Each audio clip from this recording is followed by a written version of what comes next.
We're all set? All set. Thank you.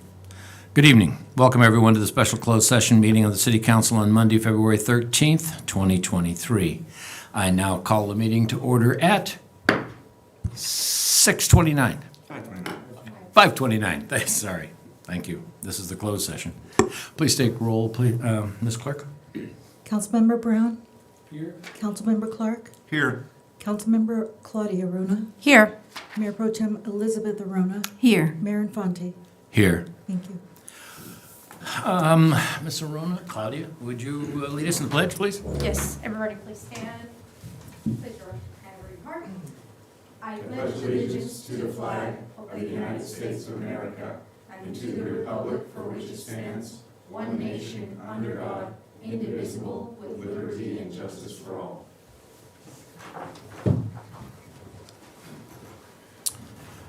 Okay, do we have any public communications on the closed session? Nothing's been turned in, nobody's in the audience, I don't see anybody on Zoom. All right, so in that case, we'll recess to the closed session. Mr. Attorney? Thank you, Mr. Mayor. The City Council will meet in closed session conference, 54957 of the Government Code, Public Employee Appointment.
To open session.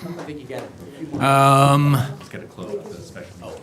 Mr. Attorney, would you give us the closed session actions? Thank you, Mr. Mayor. The City Council met in closed session pursuant to Government Code Section 54957 to consider the appointment of a public employee, the city manager. There was no reportable action. In that case, we are closing the closed session. We will return in about 4 minutes for the open session. Thank you.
Gets me nervous. Yeah, my husband's in the Air Force, so we get we just gotta shut it off sometimes. But folks like your friend totally rely on that man for our safety. Seriously. Seriously. It's good to know that she's got an project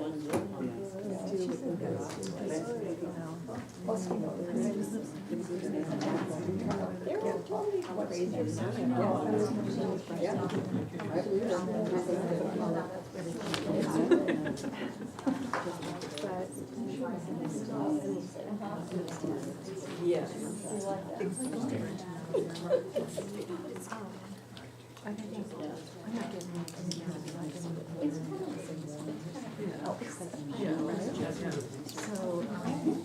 today I looked and I've already done this.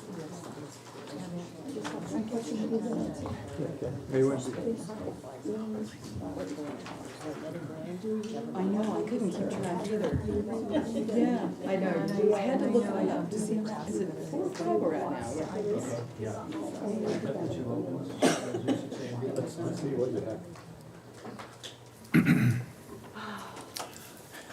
Good evening. Welcome, everyone, to the regular meeting of the City Council on Monday, February 13th. I'll now call the meeting to order at 6:37. Madam Clerk, if you'd take roll, please. Councilmember Brown. Here? Councilmember Clark. I'm here. Councilmember Claudia Arona. Here. Mayor Pro Tem Elizabeth Arona. Here. Mayor Infante. Here. Thank you. Mr. Brown, if you would lead us in the pledge, please. Everybody rise, face the flag with your hand over your heart, and repeat with me. I pledge allegiance to the flag of the United States of America and to the republic for which it stands, one nation, under God, indivisible, with liberty and justice for all.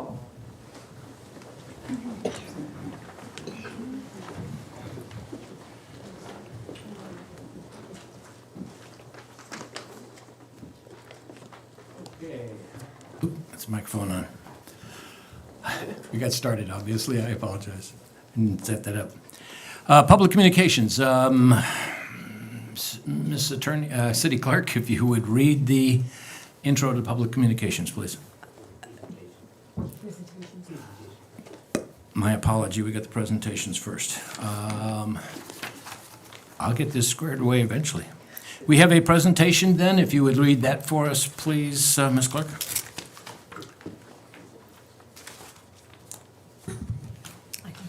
The California severe winter storms, flooding, landslides, and mudslides declared for Santa Barbara County SBA assistance. An update by the SBA representative. Who would that be? Yes, sir. Thank you very much. Good evening. May I touch that? Yes. Okay. Good evening, Mayor and council members and everybody here that's attending the meeting. My name is Sabrina Tipton, and I'm a Public Information Officer with the Small Business Administration, Office of Disaster Recovery and Resilience. We're here to explain our program and what we offer for any disaster victim that may need some of our resources. And when I speak about that, when it comes to the Small Business Administration, when a county becomes declared, we open up our low-interest loans that are up to 30 years to pay back to residences and renters. Residents can get up to $200,000 to have their home repaired or replaced, and then renters as well as homeowners can get up to $40,000 for appliances, furniture, clothing, and a vehicle. But because it's a presidential declaration, step one, everybody must register with FEMA. And the actual website for that is, one moment, disasterassistance.gov. And if you speak Spanish and you need that, it would be disasterassistance.gov/ES. And so what happens is when you register with FEMA, you get a unique number for this declaration for yourself and your application. And so what we want to make sure that people know is you want to go through your resources with FEMA, see what you qualify for, and then they will then refer you over to SBA. Now, right now, we have some disaster recovery centers, and you can physically go in person, FEMA can help you. They can put you through the application. We have SBA there, and we have some other resources. I do want to say that right now, Hancock will be the one that will be open for the next couple of weeks. There's some, I don't have any official information, but it's a possibility that the Santa Barbara one may be closing on Tuesday. We do have one also in Ventura, and all that information is online for folks. I want to let folks know that the physical damage deadline for the application is March 16th, and then for the economic disaster loans, which would be any sort of economic need because of the December 27th winter storms through January 31st, that's longer so folks can really look at their bookkeeping and reconcile their records and see if there was any economic need that affected them okay? You know, it's not always a physical damage, it can be an economic damage, and that's for businesses only. And then with all of that, I want to let folks know that the in-person is something that we really want to push for people. And again, we want to emphasize Hancock College, that's still going to be open, and then also the one in Ventura County at the fairgrounds, okay? And then if folks can't get in before that, if you could please go online as soon as possible, disasterassistance.gov, or the /ES at the end of that. We also have a customer service number for SBA. It's 1-800-659-2955, and then the FEMA customer number is 1-800-621-3362. And it's just really important that folks get this taken care of, no matter the amount of your disaster, large or small. Please do not self-disqualify. It costs no money to put yourself in the system. It costs no money to fill out a low-interest loan with the SBA Office of Disaster as well. And there's no fee. You have a couple weeks to think about it, and you can take less than what you've qualified for if you don't feel you need all of that, or if you're getting money elsewhere. And this is really for those that are underinsured or not insured at all. Also, you can come in. You know, we're looking for everybody. Make sure that you're covering all your bases. So that's what we're asking, okay? And I know that I want to thank Tracy Beard. She was phenomenal in connecting me back into my community. This is actually my hometown. And then I also, Sophia, she walked around with me. We went down to your businesses and we did face-to-face with all of them and talked with them. So just want you to know that we've done a lot of outreach, physical outreach here in your city. And we thank you for your support, and I thank you for allowing me to speak tonight. Thank you. Before you run away, Yes, sir. has anybody yet signed up for any of these? Right now, we're looking at a couple. Yes, there have been, and I don't have the information because of PII. Don't want the names. I was just curious Yes. if you are already getting a response to this. Absolutely, and again, I will say a big reason is Tracy Beard. She's been working with me wonderfully, as well as FEMA, and also with other outreaches in other parts of our county. So yes, absolutely. She's even done walking around and doing outreach and then getting people to come in. So we really appreciate that, and they're also a partner with us, SBDC.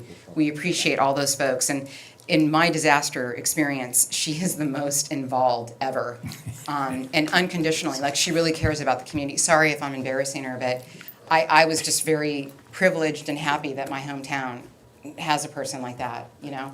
So, and everybody else has been kind as well, so thank you. Yeah. Yes, sir. Question, the two phone numbers that you listed, are they in this packet? Yeah, there's one, just the SBA is listed, the FEMA, I can repeat that. Go ahead. It's 1-800-621-3362. Got it. And when I get down to my hotel this evening, I'm going to also be sending all of you a USDA press release, which is really important for your agricultural and your farming and your ranching, okay? So I want to maybe have that available to send that out to anybody as well. Will this be posted anywhere the residents can see it readily, easily? Yeah, so how that works is that we send it to the city council and then we ask. I know that Tracy has it posted at the Commerce, but if you have any way of posting it, that would be wonderful. Okay. Yeah, but it is posted with the California, because this is a California state declaration. It is posted on the SBA 17757. That's going to be your first number there. Just please always refer to that. And then I want to also just remind everybody, we have mitigation. So whatever a applicant qualifies for, whether it's up to the 200 or up to the 40, or up to the 2 million for businesses, there's mitigation that can be an additional 20%, but it has to go towards mitigation. And it explains here what mitigation is. It's with the hail, earthquake, wind, flood, wildfire. Yeah. All right. Thank you. Any other Okay. questions? Thank you very much. All right, Appreciate thank the you. presentation. Solvang looks great. I'm so happy to be home. All right, thank you. All right. At this point in time, then, we'll open it up for public communications for non-agenda and consent items. And Ms. Clerk, if you would introduce that, please. The council welcomes your input. At this time, you may address the council on items not on the agenda and on consent. Time limit is 3 minutes. We will start with in-person comments first.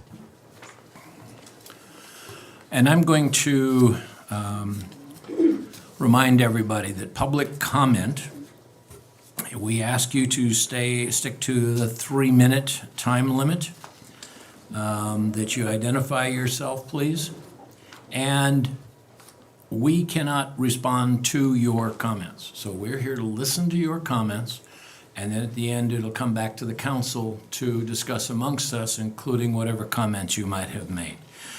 But for these particular public communications for non-agenda items, my first one would be with Karen Waite.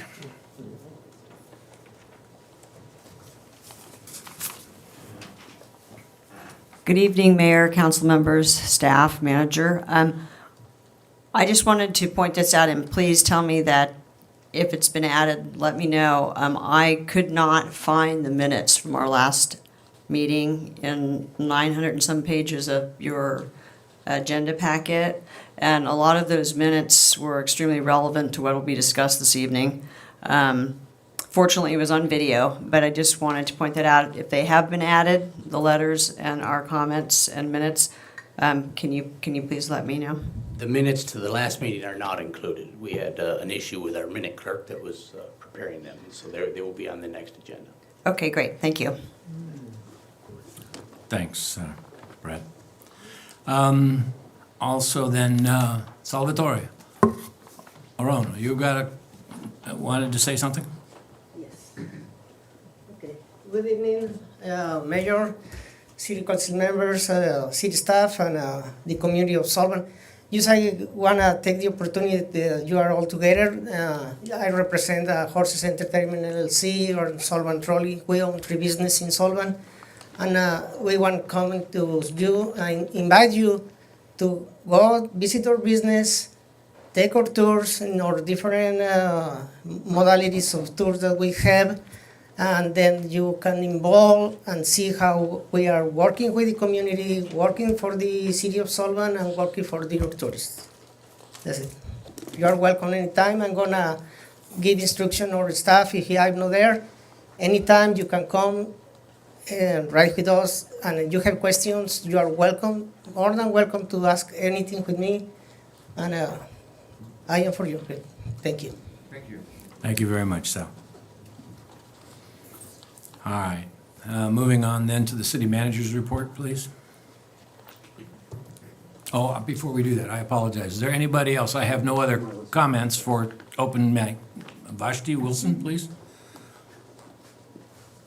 Hello, Mayor and council members. Thank you for allowing me to speak. I'm speaking as a resident of the city of Solvang. I was selected for the Tourism Council Board and elected chair, but I'm speaking to you today as a resident about my experience. I have not been into politics. That is not my background nor anything I've really been interested in. I decided to participate and volunteer my time because I love how the city has supported my daughter and I and what we've learned in the relationships we've established by being here. So I wanted to use the strengths that I have and the talents to give back to the city that has given so much to us. I will say that my experience thus far has been less than ideal. I think in politics and in general, one should always operate with integrity and transparency. And I have tried to do that thus far. And I felt that the response somewhat that I have gotten is less than what I would have hoped for in all of us operating in that manner. And so I wanted to make a public comment because I am very close to resigning because of my experience thus far. And I hope that moving forward, we work together collaboratively to ensure that we uphold our morals and our ethics and move forward in a different manner than that which has been done in the past when it comes to city issues. Thank you. Thank you very much. Is there anybody else in the room that would like to make a public comment? Anybody on Zoom that would like to make a public comment? Yes, Tim Mahoney, like to make a public comment. Please go right ahead, Mr. Mahoney. Thank you. Can you hear me? Yes, we can. Yeah, thank you, Mayor. Tim Mahoney here, Southern California Gas Company, here tonight to provide an update on the SoCal Gas winter bills. I know this has been on the top of lots of customers' minds because they've received historically high January bills, and you probably have heard this from your constituents. Market prices for natural gas have dropped significantly in February, so that's good news when compared to the prices that were in January. However, the western region here, this decrease in price is still much higher than last year. The core procurement rate, which changes every month and reflects the price that SoCal Gas pays for natural gas for residents and business customers. Now, we do not set the price for the natural gas. Instead, the natural gas prices are determined by national and regional markets. My company, SoCal Gas, buys the natural gas in those markets on behalf of the customers, and the cost of buying that gas is then billed to the customer with no markup. So Southern California Gas does not profit from the increase of gas commodity prices. But there is some other good news. The California Public Utilities has approved the acceleration of the California Climate Credit for customers in response to the natural gas prices and tough winter coldness. So customers are going to receive a credit of $50.77 on the February and March bills. So I'll continue to inform and reach out to customers and help low-income qualified people for bill assistance and forgiveness programs. We are not going to turn off anybody coming up here because of the overdue. And then a gas company donated $1 million to the assistance fund. So if people need bill assistance, they should go to socalgas.com/assistance. And again, with all of the lower than normal temperatures, supply and demand for natural gas, if people could reduce the thermostat 3 or 5 degrees, health permitting, wash clothes in cold water, and limit the use of non-essential natural gas appliances such as pools and heaters, spa heaters, that will also help them save money. So that's my report, and thank you. Thank you. Thank you, Mr. Mahoney. Is there anyone else on Zoom that would like to make a public comment? Okay, seeing none others then. Let's go to council comments and requests. Anybody on the council have a comment to make or a request? City manager report first. Oh, I apologize. Let's go to see. You're going to get, You're dyslexic I tonight. am doing I'll it just give all you, along. I'll just give you a quick recap of the next agenda meeting. I think what we're gonna have on there is our mid-year budgets, which is we do every year. After the first 6 months of the fiscal year, we evaluate and bring in for the council to review changes that are required for the mid-year budget. And we have a request for a potentially temporary crosswalk for Pride Month celebration and streetlight banners on Pride Month so you'll have that before you next meeting to discuss and give approval for. So that will be it. It'll be a relatively short meeting because we will be doing some city manager recruitment issues earlier in the day. So that's my report. Thank you very much. Now, council members. Back on plan, I think. Anybody have a comment or questions or statements or? I do. Please, Mr. I'm going to go really fast because I know we've got a lot on the plate tonight. Two things I would like to see us look into is the process for filling vacancies to streamline or figure out a less caustic or antagonistic way to do it. In 2017, when Hans Deuce left, I filled out an application thinking, okay, I'll give it a shot. And it was pretty upsetting to a lot of the residents because Karen Waite was the highest vote getter from the previous election and they demanded that happen. And it's just kind of gotten all jumbled since then. So it'd be nice down the road if we could look for a cleaner way of filling vacancies. And the second one, real quick, this is silly, but I think that we should, for example, I'm using myself for example, I was running for re-election, not unopposed. In the fall, I went to a government conference for 4 days. The taxpayers spent a couple $1,000s for me to go to Long Beach to LACN, and I lost the election. I don't think council members that are running in elections should be going to conferences when you don't know if you're going to be on the council to use the information that you found in going forward. So I think it's just fair for the taxpayers to not send somebody up for re-election to a conference on the government dime or not the government's money, the taxpayers' money. That's two things I would like us to look into, please. So both of those could be in a review of the council protocols. We have Right. protocols, and historically there was a council vacancy protocol and processes. So we can bring back before you an item to evaluate and make any potential changes to the city council protocols in a future meeting, if we have consensus. Everybody okay with that? Yeah, Great idea. okay, thank you. Brad. So 2 items for that protocol. That's all, thank you. Anybody else? Comments, questions? No. No? Very good. All right, then it's the consent items. Madam Clerk, if you would introduce that, please.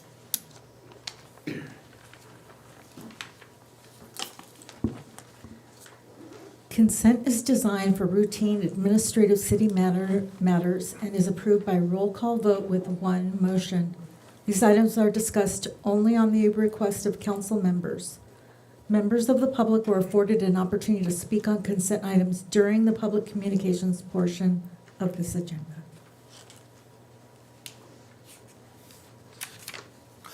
All right.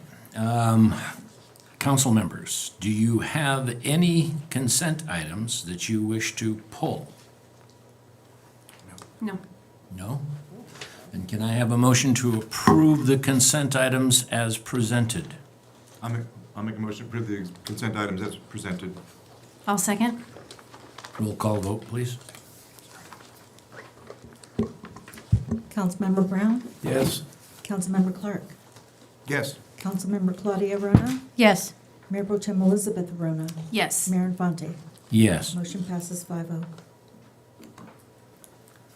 Okay. We don't have any public hearings. What's the next agenda item, please?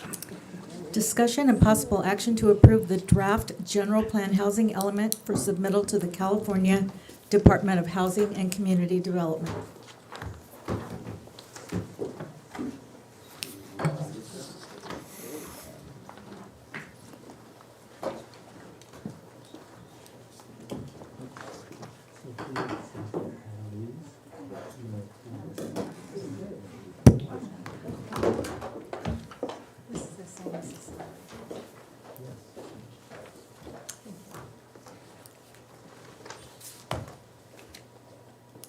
So we'll get a staff report here momentarily.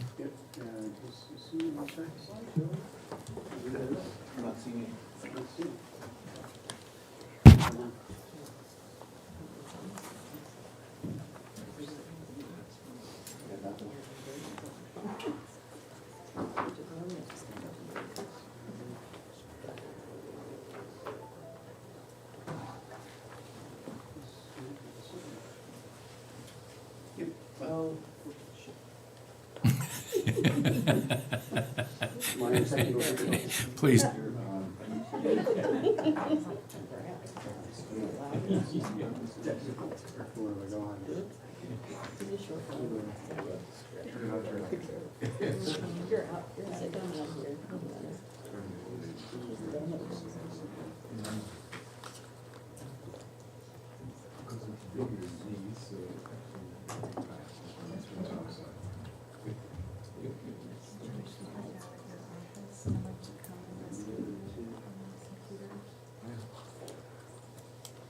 you want to take a 5-minute break?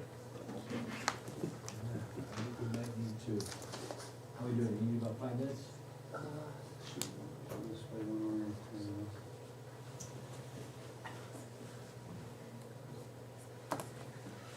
Yeah, we'd like 2, 3 minutes.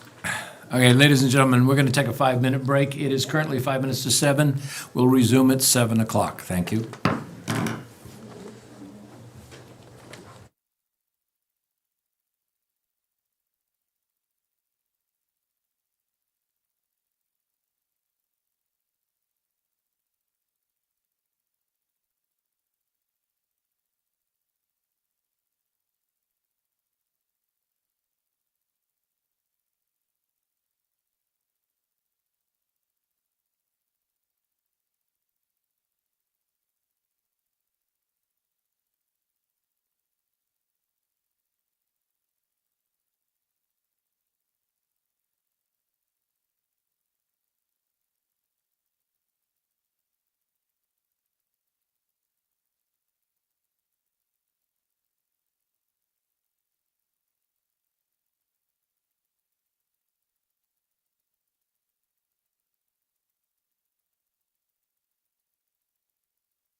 Gentlemen, thank you for bearing with us. We have managed to fix the technical issues, and we will proceed now with the staff report on the general plan update. It's all yours.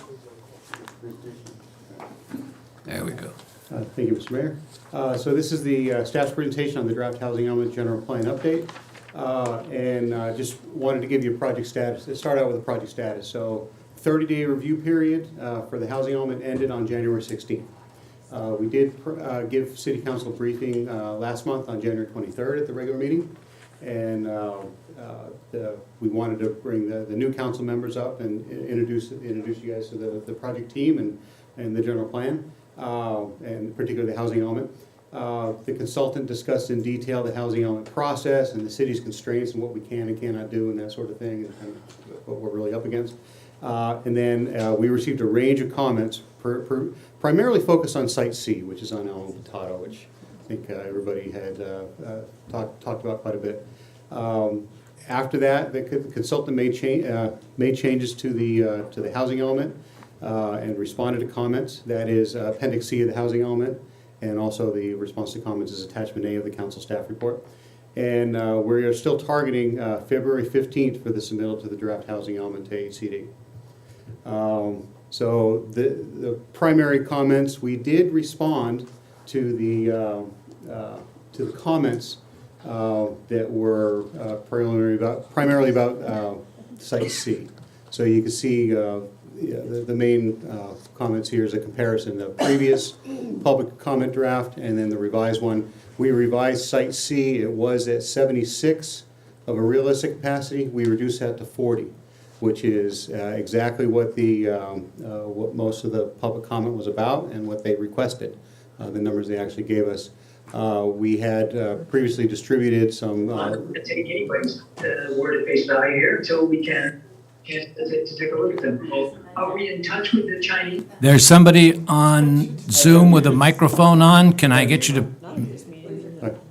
Okay. There, thank you. So realistic capacity categories were ranging from very low, moderate, and above moderate. We listed it lower here because that's what HCD looks at. They don't really tell the difference between very low and low. They just say it's lower. So that's why we kept it at low. And then additional comment changes, that changed our overall numbers to rather than 416 overall units, it actually 355. So the planning consultant made a couple, I guess, I'm an engineer, so I guess I can say this, when planners do math, I guess they don't quite get it just exactly right.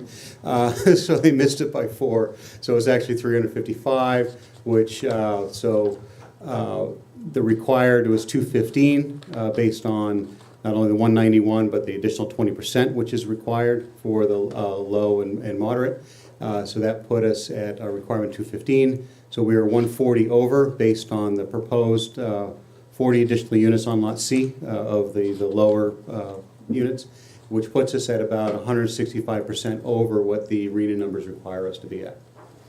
So we're still comfortably above what the RENA numbers require, and we are meeting the exact requests of most of the folks that had come here and taken the time out of their day and their evening to comment and sat through very long other discussions to get to the discussion of the housing element last week or 2 weeks ago. So there was discussion of a lot line adjustment, and we didn't really discuss the lot line adjustment in the housing element in particular, mainly because the specifics for the potential lot line adjustment are really unknown at this point.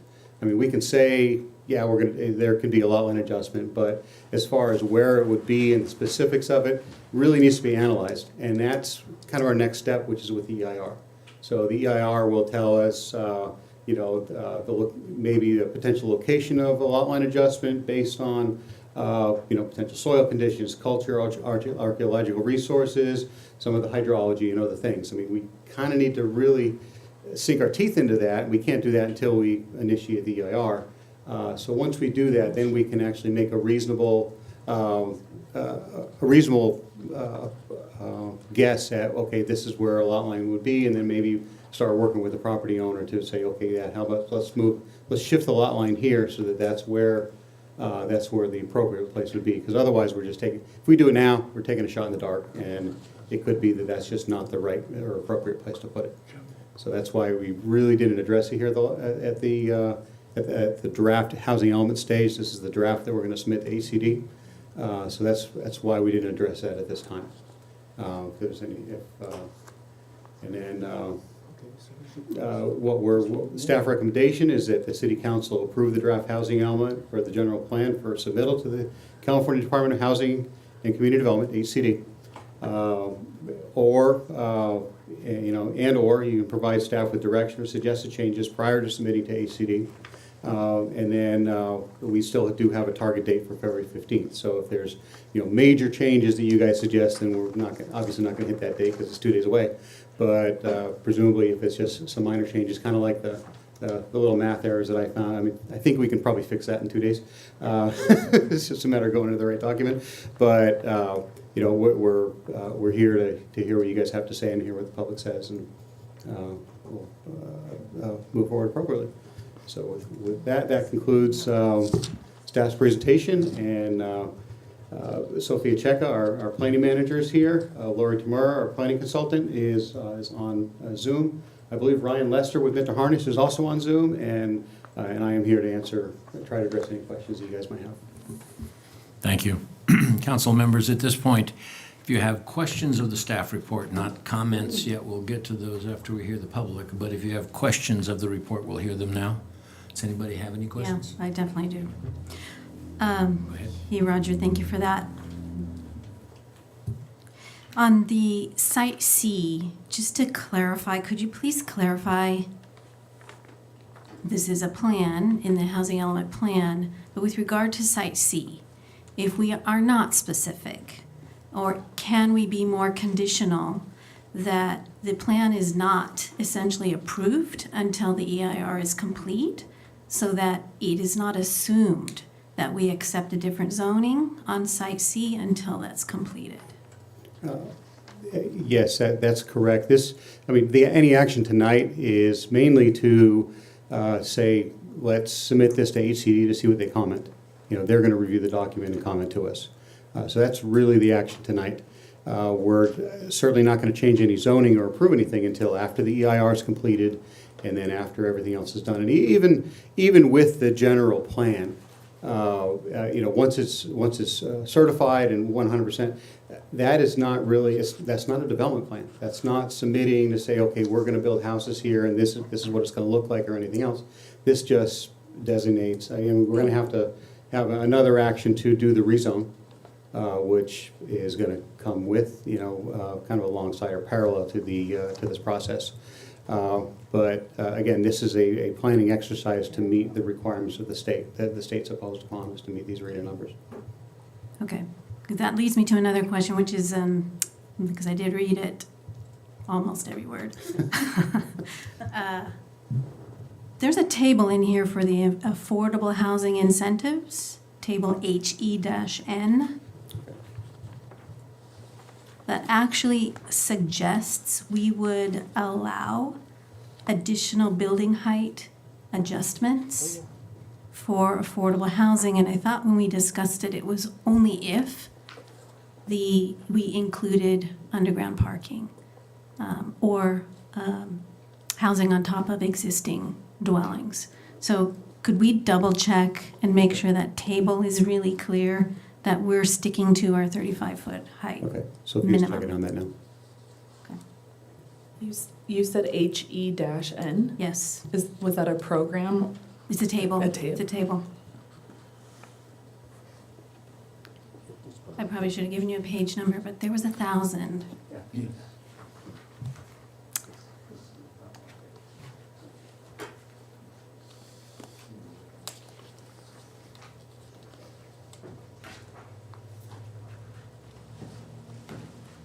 Those are primarily my questions. Thank you. Also, if he's looking at, do we have any other questions? I have a question. Roger, going back to your chart that you put on the, Oh, sure. I have a question regarding the surplus.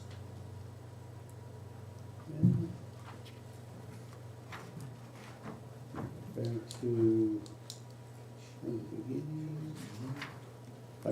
which chart? The one you put up Yeah, just a the few first one, the moments second ago one. This guy? with the numbers and the corrections? Okay, that one right there.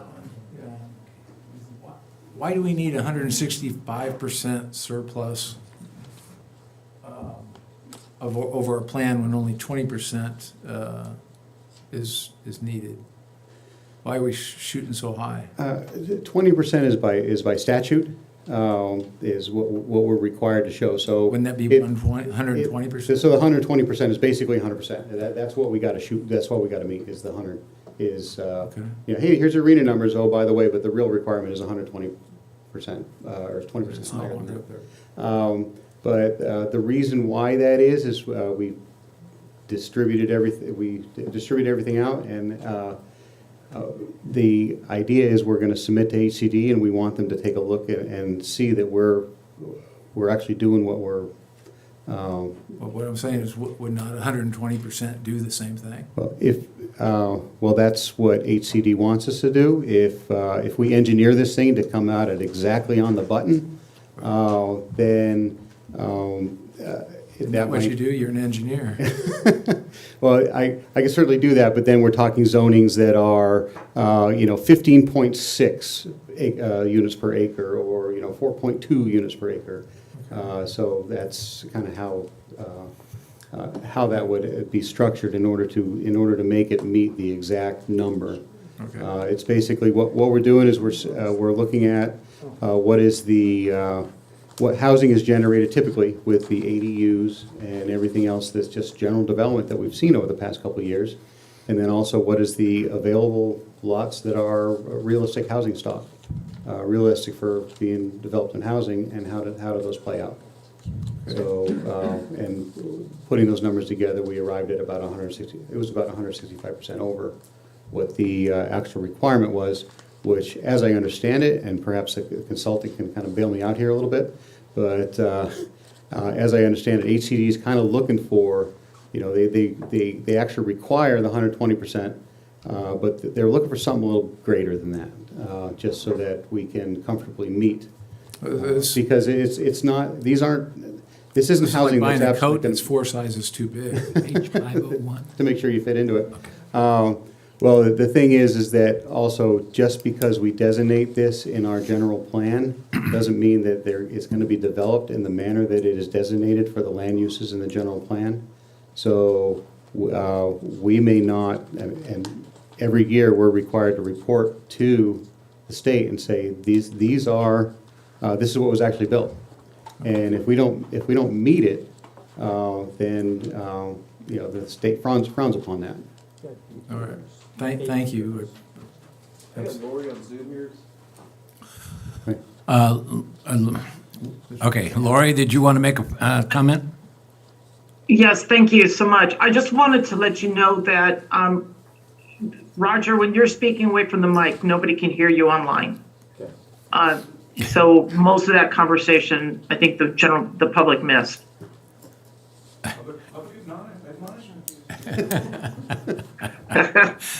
Okay, thank you, Lori. All right.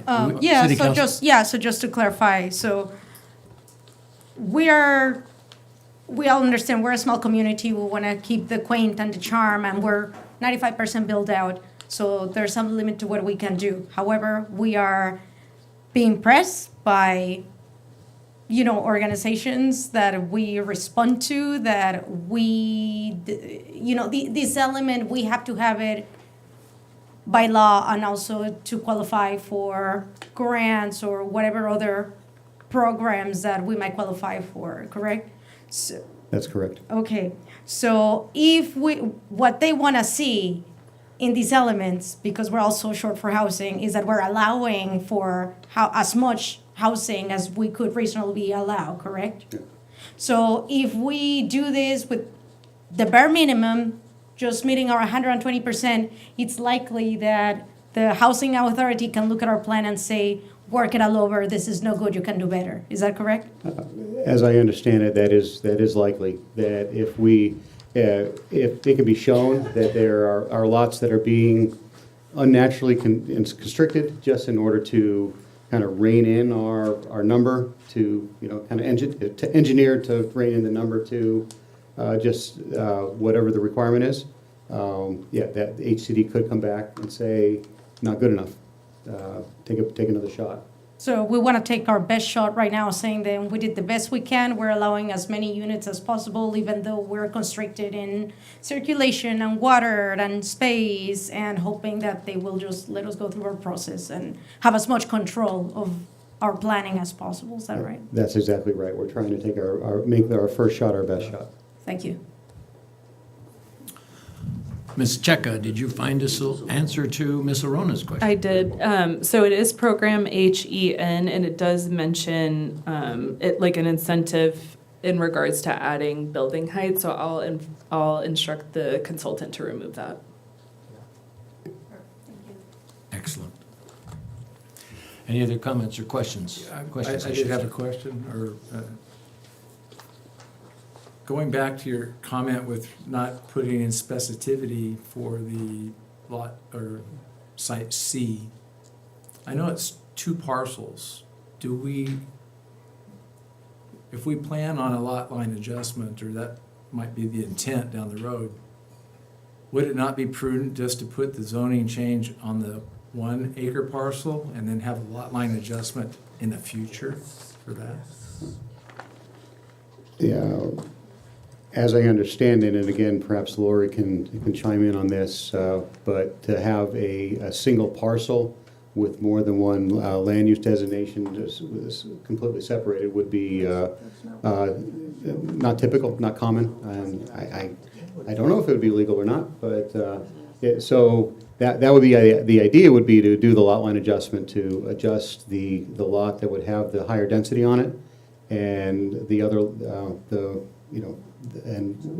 the other lot would be, because there's 2 lots now, you just adjust the lot line so that one property you kind of engineer to get your 40 units, as we've discussed, and then the remainder lot would be zoned how it currently is, which is, I think it's 2 units an acre or something like that. The north parcel is. Yeah.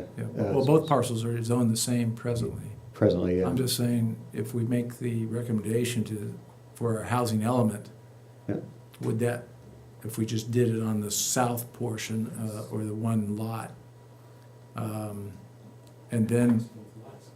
I think you would have, Well, it doesn't have to, that's what I'm saying. I think, 'Cause Rod, Site if- C is considered 1 parcel to the plan, where it really is two separate legal parcels. Yes, it has 2 legal parcels, so it has a lot line that can be adjusted in any way to, as long as the lot line, meets the requirements of not making it less compliant with code, and that it doesn't block things off and just do things that are really not appropriate.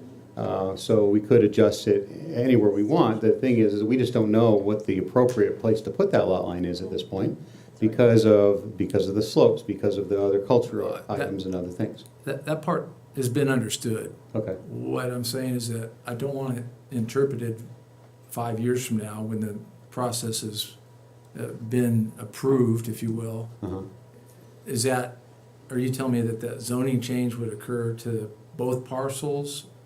Or what control do we have for it going forward, once this plan goes into, is approved? Well, once we submit to HCD, we're going to get comments from HCD, and then we're going to concurrently be doing the EIR. That's kind of one of the next steps, is to get authorization for you guys to move forward with the EIR, and then the EIR and the housing element with the rest of the general plan is going to come back to you guys, and we're going to review it. And then also the zoning changes come back to you guys as part of that. I'm not sure what the timing of that would be, whether that's concurrent with this or after the general plan gets approved. But during that time, that is certainly, you guys have authority, because it will be your approval. So you can certainly take a look at that, and we'll know more at that point, because the EIR will be done. We'll have a little bit more information as far as what we're actually looking at with those two lots. So Roger, the sequence of that decision-making is probably really crucial, that we understand exactly what maneuverability we have in that sequence. But what you're saying is we can't really mandate a lot line change until we know the results of the environmental study where that line could be. Is that correct? Well, I would defer to the city attorney as to whether we can mandate a lot line Strong word. happen in the first place. But We couldn't request one. Yeah, we can request one and work with the developer to say, hey, let's do a lot line so that, hey, we've done a lot of the front end environmental work for you. We can, a lot line is appropriate here, sign here, and we'll make it happen for you, and then we will also process the zone change. And that's kind of how this would go, and then it would be up for approval by council to say, yes, so let it be written, so let it be done, let's make it happen. So that would come early next year, or maybe as early as late this year, but it's a little bit down the road. I just want to remind everyone that one of the results of not having a certified housing element by February 15th is that we have to rezone within a year. So, yeah, I think that's pertinent information. Yeah, it's important stuff. Thank you. No other comments or questions at this time? Okay. Comments later, no questions now. Yeah, comments after we hear the public. So I have a number of requests to speak on this item. 6A, let's start with Miss Elizabeth Breen. Oh, I went last time. I get to go first this time. Yeah, well, Sure. yeah, go ahead. I'll do it. Thank you, Mayor, City Council, staff.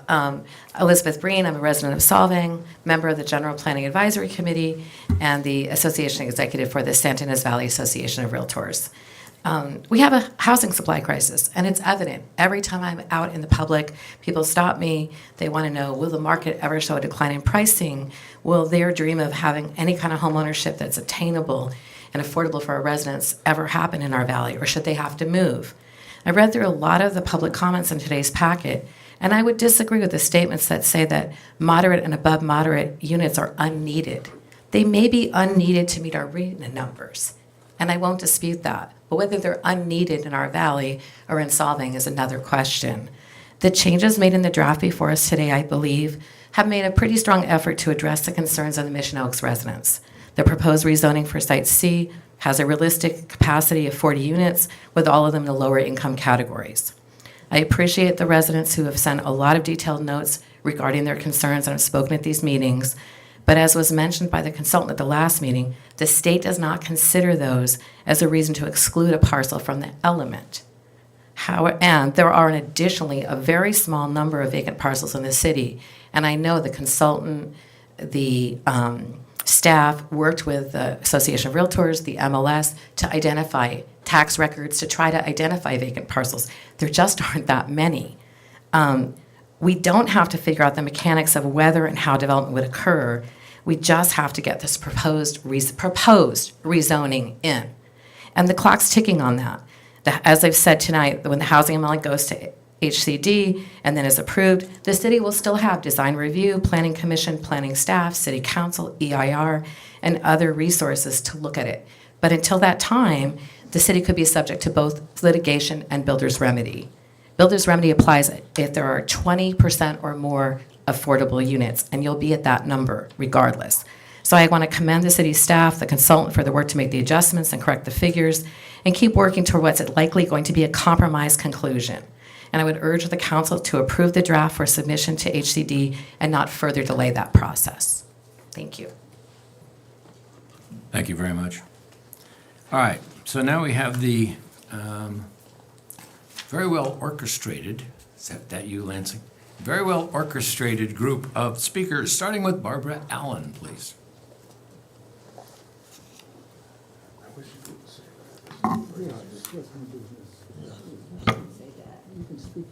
Good evening. My name is Barbara Allen. I'm the Vice President of Mission Oaks Homeowners Association. I'm speaking on behalf of Dan Martin, our president, who has spoken at 3 hearings and is unable to attend this evening. Mission Oaks residents and other neighbors have provided extensive comments regarding Site C and how the flatter corner parcel is suitable for affordable housing, but the steep hillside parcel is not suitable for high-density development and so expensive to develop that the units would not be affordable. At your hearing of January 23rd, Councilman Brown, who made a point of visiting the site, suggested that a lot line adjustment be used to add more relatively flat area to the corner parcel. When questioned regarding this, the consultant said that the housing element could and should incorporate the council's assumptions, and the state could be told, we have this much land and we think this much land is developable. The consultant suggested that the 40 units that the revised site would provide would be a reasonable number to satisfy RHNA requirements. When the consultant assured the council that this approach could be incorporated into the housing element, Mayor Infante made his motion that they are going to take it back and change it, and we are going to propose how the parcel lines will be changed. The motion incorporating the lot line adjustment approach passed unanimously. We can now see that the section regarding Site C has been revised. 40 lower units are now projected, and the unneeded moderate and above moderate units have been dropped.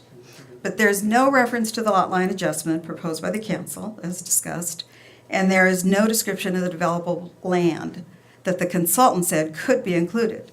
Instead, it appears that the entire site, including all the steep hillside parcel, is still proposed to be rezoned for high-density DR20 development.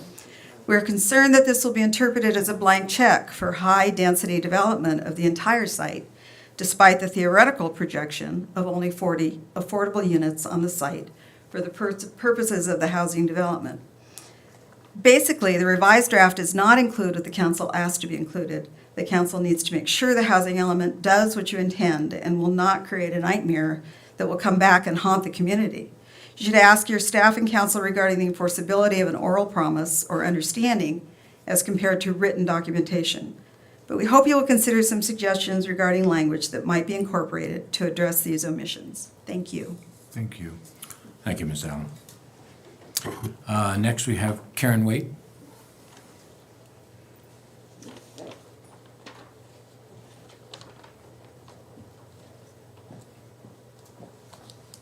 Good evening, Mayor, council members, staff, manager. I'll need Sophia to pull up our slide PowerPoint, if that's possible, starting with slide A before I can get started here. Table H54 regarding H97 on page 262 of your packet.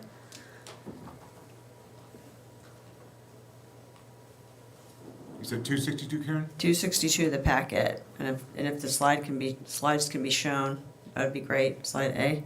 Great. Okay, Karen Waite, former city council member, former president board of trustees, ID1, former trustee, board of architectural review, city of Solvang, and Solvang resident. Also independent thinker, not orchestrated. Like many of my neighbors, I have spoken repeatedly about the problem that will be created by high-density development on the steep hillside parcel of Site C. At the last hearing, I spoke about the drainage and flooding problems that might be created. So I was very pleased to see that Councilman Brown had actually visited the site and quickly grasped how challenging it would be to develop the hillside that looms over Alamo Pintado, even challenging it would be to develop on the hillside that looms over Alamo Pintado, before considering the expansive Diablo clay soil and the recent flooding that we have seen. I thought the lot line adjustment was a logical way to consolidate the flatter portion of the site most suitable for affordable housing and avoid many impacts of developing the steep hillside with market rate units the city does not need. I heard the consultant say that the city could tell the state how much developable land was on the site and that the housing element could incorporate the city's assumptions. I heard the mayor include that direction in his motion, along with including how parcel lines will be changed. Quotes. But I don't see any reference to a lot line adjustment or the developable area here. Instead, it looks like the small parcel and all the steeper parcels will be rezoned for high density. If you look at the tables that I've just pointed out up here, you will see that we are showing rezoning the entire 5.4 acres of Site C in both parcels. Based on the council's motion, we expected to see what we have marked in red in the left-hand columns, just a smaller parcel, but with a lot line adjustment and an approximate acreage. 40 is the capacity we expected to see, but now the consultant is proposing entirely different income levels. We are not questioning that. We are glad you're not planning for homes we don't need, but you need to make clear that only the flatter area of the site to be rezoned for DR20 for high-density development. That's what you decided on the January 23rd meeting. If only we could look at those minutes now. But if you can't use a lot line adjustment, you should only rezone the flatter parcel. The consultant has told us it will produce 16 units, and you will still have a surplus of 7 units. Thank you. Thank you very much, Ms. Wade. Next is Denise Johns.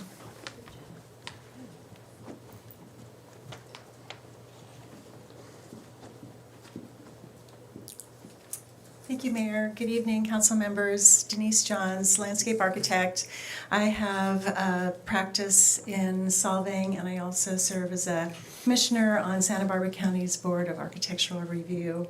And I was raised in the San Ynez Valley. And Sophia, could you please pull up our slides again? I'm looking for slide number B.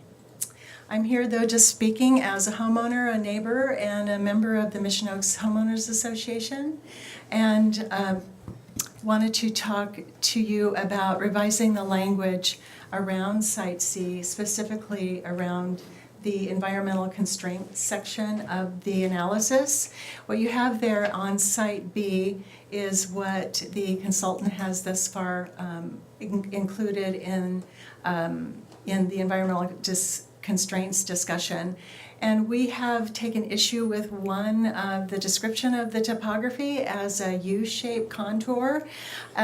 We are thinking that it is more likely that it would be better described as an inverted U, which to capture the reality that the hill is actually surrounded on many sides with very steep slopes. So we're requesting that the revision to this item inverted U rather than a U. And if you could move down, please, to slide C. This is regarding the second paragraph of the environmental constraints discussion there. We've asked to revise this second paragraph to address what the council's directive on January 23rd to the consultant, which was to include a lot line adjustment, which Karen has just described in detail. The lot line adjustment would cobble together a larger level buildable site, as indicated by our consultant was possible to do. I'm curious to learn why we couldn't necessarily approximate this lot line adjustment for this effort at this time and consider revising it as the process proceeds. But this revision that we've described here, the 3 paragraphs there, summarizes the mayor's and the city council's directive to consolidate the lower developable area within a single parcel to be rezoned DR20 to accommodate the 40 affordable units that were proposed. I appreciate the opportunity to comment. I just wanted to take the opportunity to thank you, City Council, for your leadership in assembling this amazing team, your staff, hardworking staff, Minter Harmish, Lori Tamura, and the GPAC. Thank you. Thank you, Ms. Jones. Thanks, Denise. Next, we'd like Wendy Gregerson. Oh, there you are.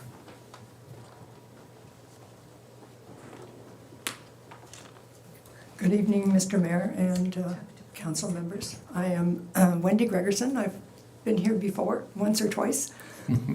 So I will first quickly say that I'm the oldest person, so I'm going to repeat a lot of stuff that you've already heard. Okay? I appreciate the opportunity to speak once again on the housing element issue. I think it's been a pretty arduous journey for everyone to get here where we are tonight. But working collectively, I think we're only a heartbeat away, really, of being able to create a plan for appropriate developed affordable housing. And Solvang is one of a history of vision and determination of residents and lawmakers not taking the easiest proposal, but also to work harder and deeper to ensure we maintain critical deep root the reverence we have for Solvang's past and to protect its future. And I feel confident that's what we are all trying to do. In working for solutions on January 23rd, as we know, Councilman Brown recommended that a lot line adjustment be used to add more flat area to the lower, smaller site.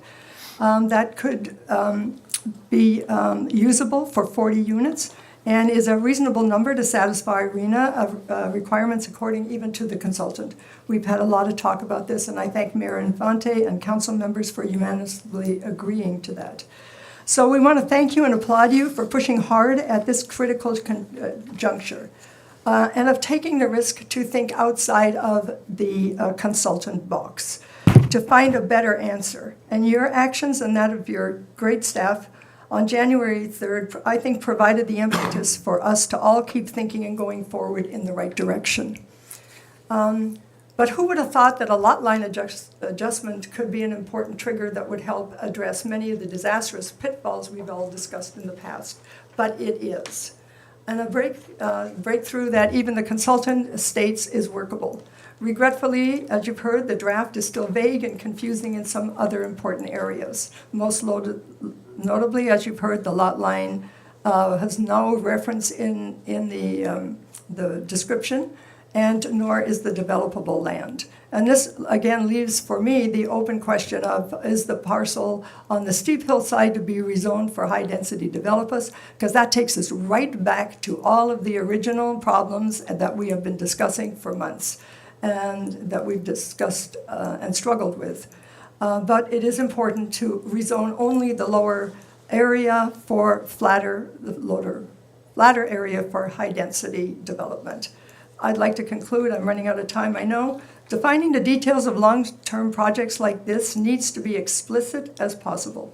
We're asking you to take the next step now before the document is signed, or put some language in there to ensure the housing element that does what you collectively intend for now, and as the project goes forward.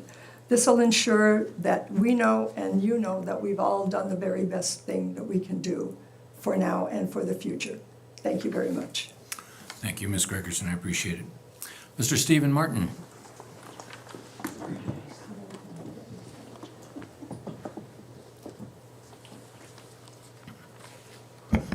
Mr. Mayor and members of City Council, good evening. My name is Stephen Martin. I live at 698 Hillside Drive in Solvang. I am a resident of Mission Oaks, but I am here out of my personal concern for getting affordable housing where it should be in our town, our city, and also making sure that we don't permanently damage the city's resources, its character, and all of the positive things that we have going for us. The housing element is a planning document, and it's designed to be followed over the next 8 years. So we must be extremely careful to have clear direction for present and future members of council, staff, consultants, et cetera, to make sure that we carry it out. I've heard tonight some comments that, well, we have time, we're going to have an environmental impact review, the zoning changes is not really cast in cement, we'll be able to be flexible. But then, on the other hand, in direct conflict with that, we have the state requirement that says we have to rezone as we have planned within a year. So to me, it seems like the question that Councilman Brown raised is the key question here. Can we not, should we not rezone or propose the rezoning of the 1 acre site now and leave the upper, steeper property as it's presently zoned, and then at the time that the builder, the owner, I should say, agrees to a lot line adjustment and the details of that are fleshed out, we then can rezone that part of the upper parcel that would be attached to the lower 1 acre parcel. I can guarantee it will be much easier to do a rezoning to raise the density at that time than to undo zoning and try to reduce it from high density down to lower density. We have a year to get it done, and I think what'll happen is we'll be told at that time, it's a little late, we're up against it, we've got to get the rezoning done. When in fact, what we should do now is not do the rezoning on the upper parcel and leave the flexibility, leave it open. So my request to you, I agree with a lot of the other comments that are made about what has been put forward into the plan. I would say this, the consultant saw fit to include the owner's comment that he would be interested in cluster development, but at the same time, the consultant did not think it appropriate to put anything in the housing element to describe the possibility of a boundary line or lot line adjustment. Well, I think that there should be, at a minimum, a discussion in the housing element about the lot line adjustment, and we should not now rezone that 4.4 acres. We wait and see if we have a lot line adjustment. Thank you. Thank you, Mr. Martin. And then Lansing Duncan. Look at that, he was just ready to run up here. Aren't you going to give me a drum roll? Thank you all this evening, and I'm glad it's not so late as we were the other night. I do want to say that I'm glad the consultant thinks you can go towards a lot line adjustment, but I think you need a lot more clarity than what's been provided now. There's no mention of it at all. And Mr. Martin is totally correct. The way to do this is just say, this is the developable land. That's the term that the consultant used himself. The flat parcel is the developable land, and include it in Site C for now. Part of the element, the housing element, can simply be, we seek to have more developable land, and we were entertaining and support a lot line adjustment that would incorporate more of the hillside should that property owner bring it forward. Then you would have motivation. And that's the way to work this, I think.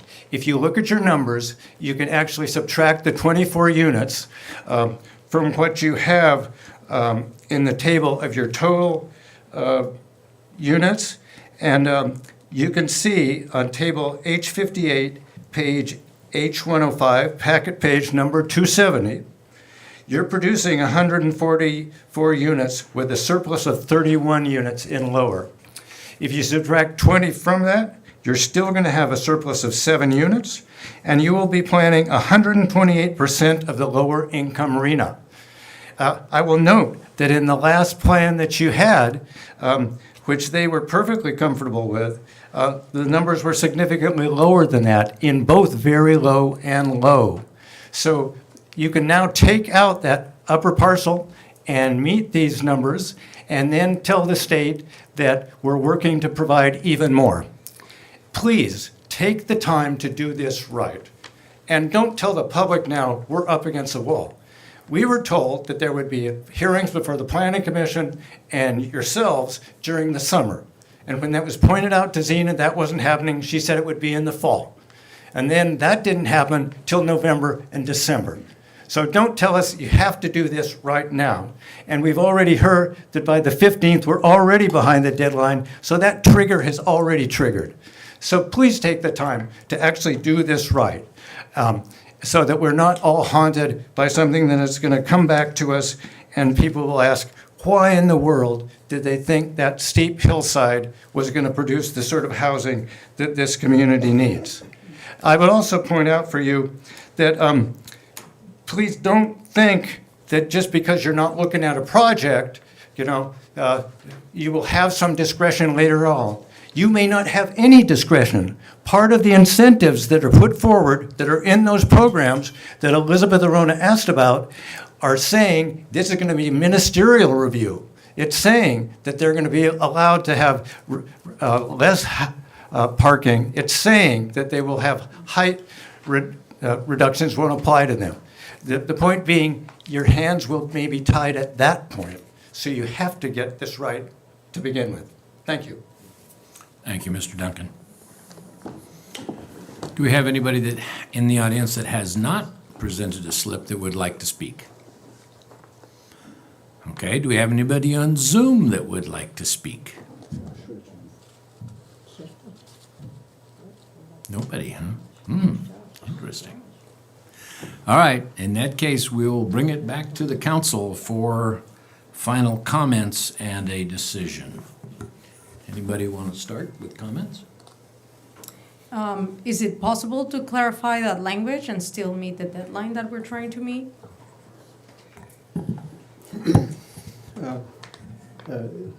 I suppose it depends on what language you're looking at, or defining a process. There are certain items that we might change that might have ripple effects across the entire document. So that could be impactful, but I certainly don't want that to make you think that you shouldn't ask for. Yeah, I just, I agree that it is important that while we're, trying to plan it out, that in the document it says what we're all considering and in which direction we want to go, because we all know what we're talking about right now. We're talking about the two lots and moving the property line so that the project looks, is made in a sensible way.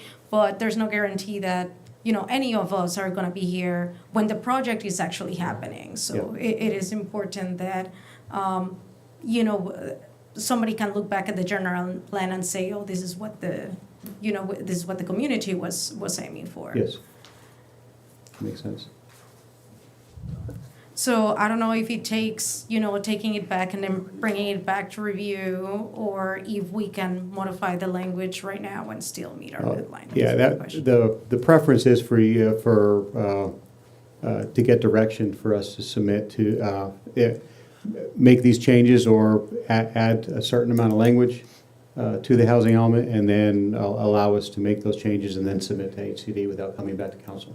That would be the preference, because then that would, we could at least make an attempt, because we're not going to have another council meeting before February 15th. Right. Well, if it is feasible, I think ideally would say, we could note that, the topography of the place is not, it's not suitable for this kind of development without, a lot of grading, and it's expensive and it's problematic. So this is what, this is how we would approach this. Okay. So you're asking to add a certain section in there that, or some language to the effect that the subsequent rezone of this property will only allow for 40 buildable units as specified in the housing element submittal? Yeah. Along those lines? I mean, Yes. I think our general plan consultant can, kind of massage that and make it work, but it sounds like is that what you're? Okay, well, that's what It says 40 right now. It does say 40, but, and there's no mention of the lot line adjustment or where those No. 40 are gonna go. And it actually refers to parcels, and the plan is to rezone the parcels. I happened to find the language, yeah. So, To clarify, we are trying to avoid a future rezone and general plan update, after this whole process, we're gonna try to get it right. So that when the property owner, if he still owns it, when he wants to come and develop it, he can develop it without having to do a general plan update. The current path, as I see it, is we've addressed Site C, and we're saying there are potentially 40 buildable lots, and that's what we need to meet our arena numbers, or to, that's what our arena target that we're shooting for. What we need to do is identify the appropriate location of a lot line adjustment. Then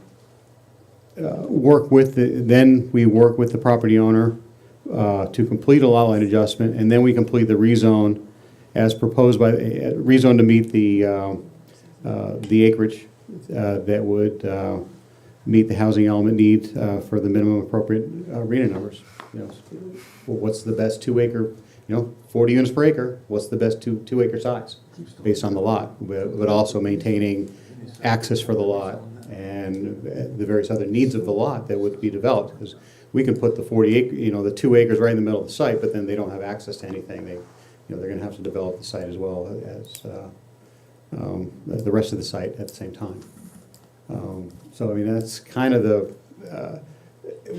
the disapproval tonight that we're seeking is not going to rezone the lot. It's not going to rezone any lot. No, can't. It's just it's gonna get us to the next step, which is submitting to HCD for, hey, give us your comments, because we don't know what their comments are going to be until we submit it to them. Mr. Cole? I'm sorry. I think we're all trying to solve the problem, so go ahead. I agree with what everybody said this evening. Every single person that got up and spoke, I agree with them. I don't like the hillside to be developed. I like Dave's idea on the lot line, the flat area. I think that makes a whole lot of sense.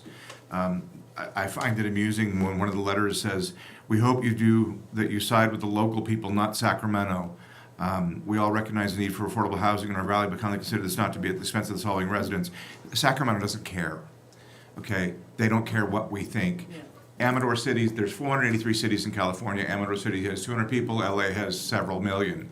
They don't look at how built out we are. They don't look at what our demographics are. They don't look at anything. They look at numbers. And they say, you've got a population of this, you need this many more units. It has nothing to do with if we're on the side of a cliff and there's 2 holes in the cliff. Sacramento doesn't care. And it's gonna go one step further, folks. The Biden administration on January 19th will require all towns across the U.S. to submit equity plans showing how they will make it possible for low income to live anywhere by providing housing, transportation, and resources. So this is just, California's gone off the deep end as far as dictatorial powers to tell what cities and towns can do, and now the federal government is doing it as well. And so we're just trying to balance this between the needs of the residents of Solvang, how our quality of life is affected, and what the state keeps dictating. But I like your idea the best, Dave. Ms. Arana? Still a question to the staff. It seems we have maybe 2 or 3 options, but I'd like you to respond. If we, instead of describing Site C as a single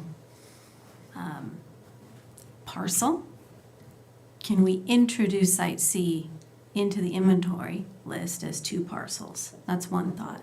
And we can talk about them separately, right? In terms of zoning intention.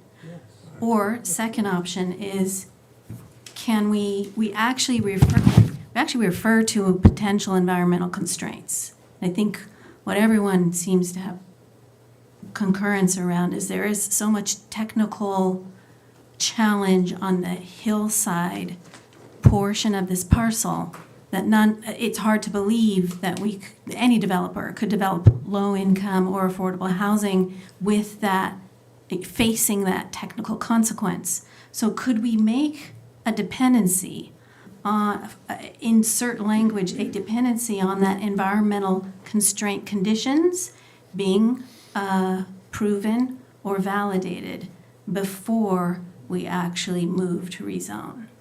Can we introduce that sequence before we actually state we intend to rezone that full parcel? So just for some clarification, what you're asking is the housing elements have been developed as part of the rest of the general plan update, and what you're proposing is to not consider Site C at all with this until we've done the EIR that analyzes Site C to see if it would actually fit into the general plan?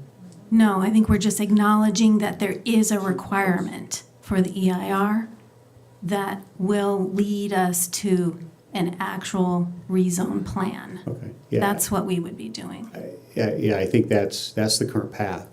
Okay, can That's we kind of reverse where the we're language so it headed. reads that way a little more clearly? Okay. Is that, I'm looking at Yeah. page, I have the red line version, so I know I'm gonna throw everybody else off on your page numbers, Okay. but I'm looking at page number 629. Page number 629? Yeah. Okay. I think we could certainly take a look at language to that effect. I think the first proposal that you meant, that you suggested, which was consider this Site C and Site C-.1, that would be one of those that has a lot of ripple effects across the entire document. I know. That might be something that would be very difficult to manage and make sure that it's correct by February 15th. Can I ask one question? What would your take be on, I think Ms. Breen made a great point about approve then tinker. What do you think about that? I refresh my memory on that one?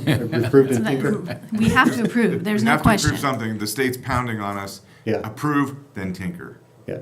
Well, realistically, I mean, we can continue to tinker on this as much as we want. We're not approving this until this time next year or so. What we're seeking on right now is not really an approval of this document. It's just approval to submit to the state to review it. So certainly, if you take action to say, okay, as is or with minor modifications, let's submit it to HCD. That does not mean that we can't continue. And I think that's what we're kind of agreeing on, is that the path is that we're going to continue to take a look at this, and through the EIR process that we've already, that is not underway yet, but we've already kind of, we have a consultant on board, and we're, in the throes of starting, that process will kind of review this law and kind of see, and it will give us the information that we need in order to say, okay, this is kind of the best layout for a lot line adjustment.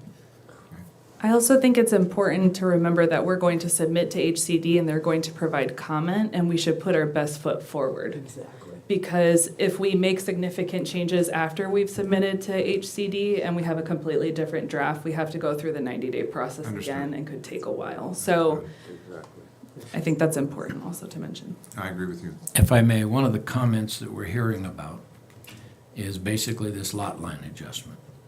And I understand completely that we can't do that or define that now. We haven't done the study. We're not ready to do that. Is it appropriate, though, to say it is our intent to make a lot line adjustment at some time in the future after we've gone through the EIR? You might want to say, and sounds like Dave wants to speak, but if we can't do the lot line adjustment. The owner has to. It's not up to the city to do the lot line adjustment. The owner could say, no, I have no interest in changing the lot line on this at all. Well, no, we'd say the same thing about zoning, too. I mean, that's one of the things that's the unknown in this is what Mr. Richmond wants to do with the lot and what he's willing to accept. So it's not even reasonable to put in there that we will request a lot line adjustment? Consider. Consider a lot line Consider. adjustment? Support, I hear support that's. That's all I'm suggesting is that we don't, and I think Mr. Brown put it very eloquently. He said, a few years from now, are we going to remember what we said? Are we going to remember this issue that we wanted, what we wanted to do to solve this problem? Consider a lot line adjustment to define the constraints of the actual zone change that will meet the requirements of the housing element as written. Yes, well said. Gee, I ought to be an engineer. No, can we do that? Can we put that in the document then? Yes. The lawyer just said yes. The council has said that is appropriate, that we can do that. All right. In that case, we've gone through the discussions back and forth. If there's no other comments, then I will accept a motion on whether we want to approve the draft general housing plan, housing element for submittal to the California Department of Housing and Community Development with those changes that we referred to. One had to do with the height, and one had to do with suggesting we would like to do a lot line adjustment. I'll use your words, Roger, I don't remember the words. Can I have a motion, please? I think you just made it. I'll second your motion. Okay, I made the motion. Second? Second. Roll call, please. Councilmember Brown. Yes. Councilmember Clark. Yes. Councilmember Claudia Arona. Yes. Mayor Pro Tem Elizabeth Arona. Yes. Mayor Infante. Yes. Motion passes 5-0. Thank you very much. All right, our next agenda item then, I believe, is 6B. Would you introduce that for us, Madam Clerk? Discussion and possible action to approve an emergency construction contract. If I may just say something, this is Lori Tamora. Most of the mics were not working.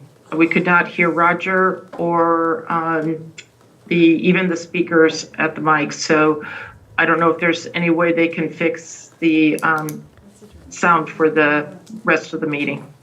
Thank you. Thank you, Lori. No options. Okay, so what I just heard was everybody needs to speak into the microphone loudly. Little placards, yeah, or something. Like move up. But it's down here we're dealing with it, not up here as much. Approve an emergency construction contract ESP 23-01 with Hanley General Engineering, Inc. in the amount not to exceed $390,442.44, and authorize the city manager to execute any change orders if within a contingency amount of $150,000. Approve an emergency agreement with M&S Engineers for construction oversight, permit compliance, FEMA reporting, and post-construction design in the amount not to exceed $147,678. Approve a budget amendment in the amount of $688,120.44. Thank you. Staff report?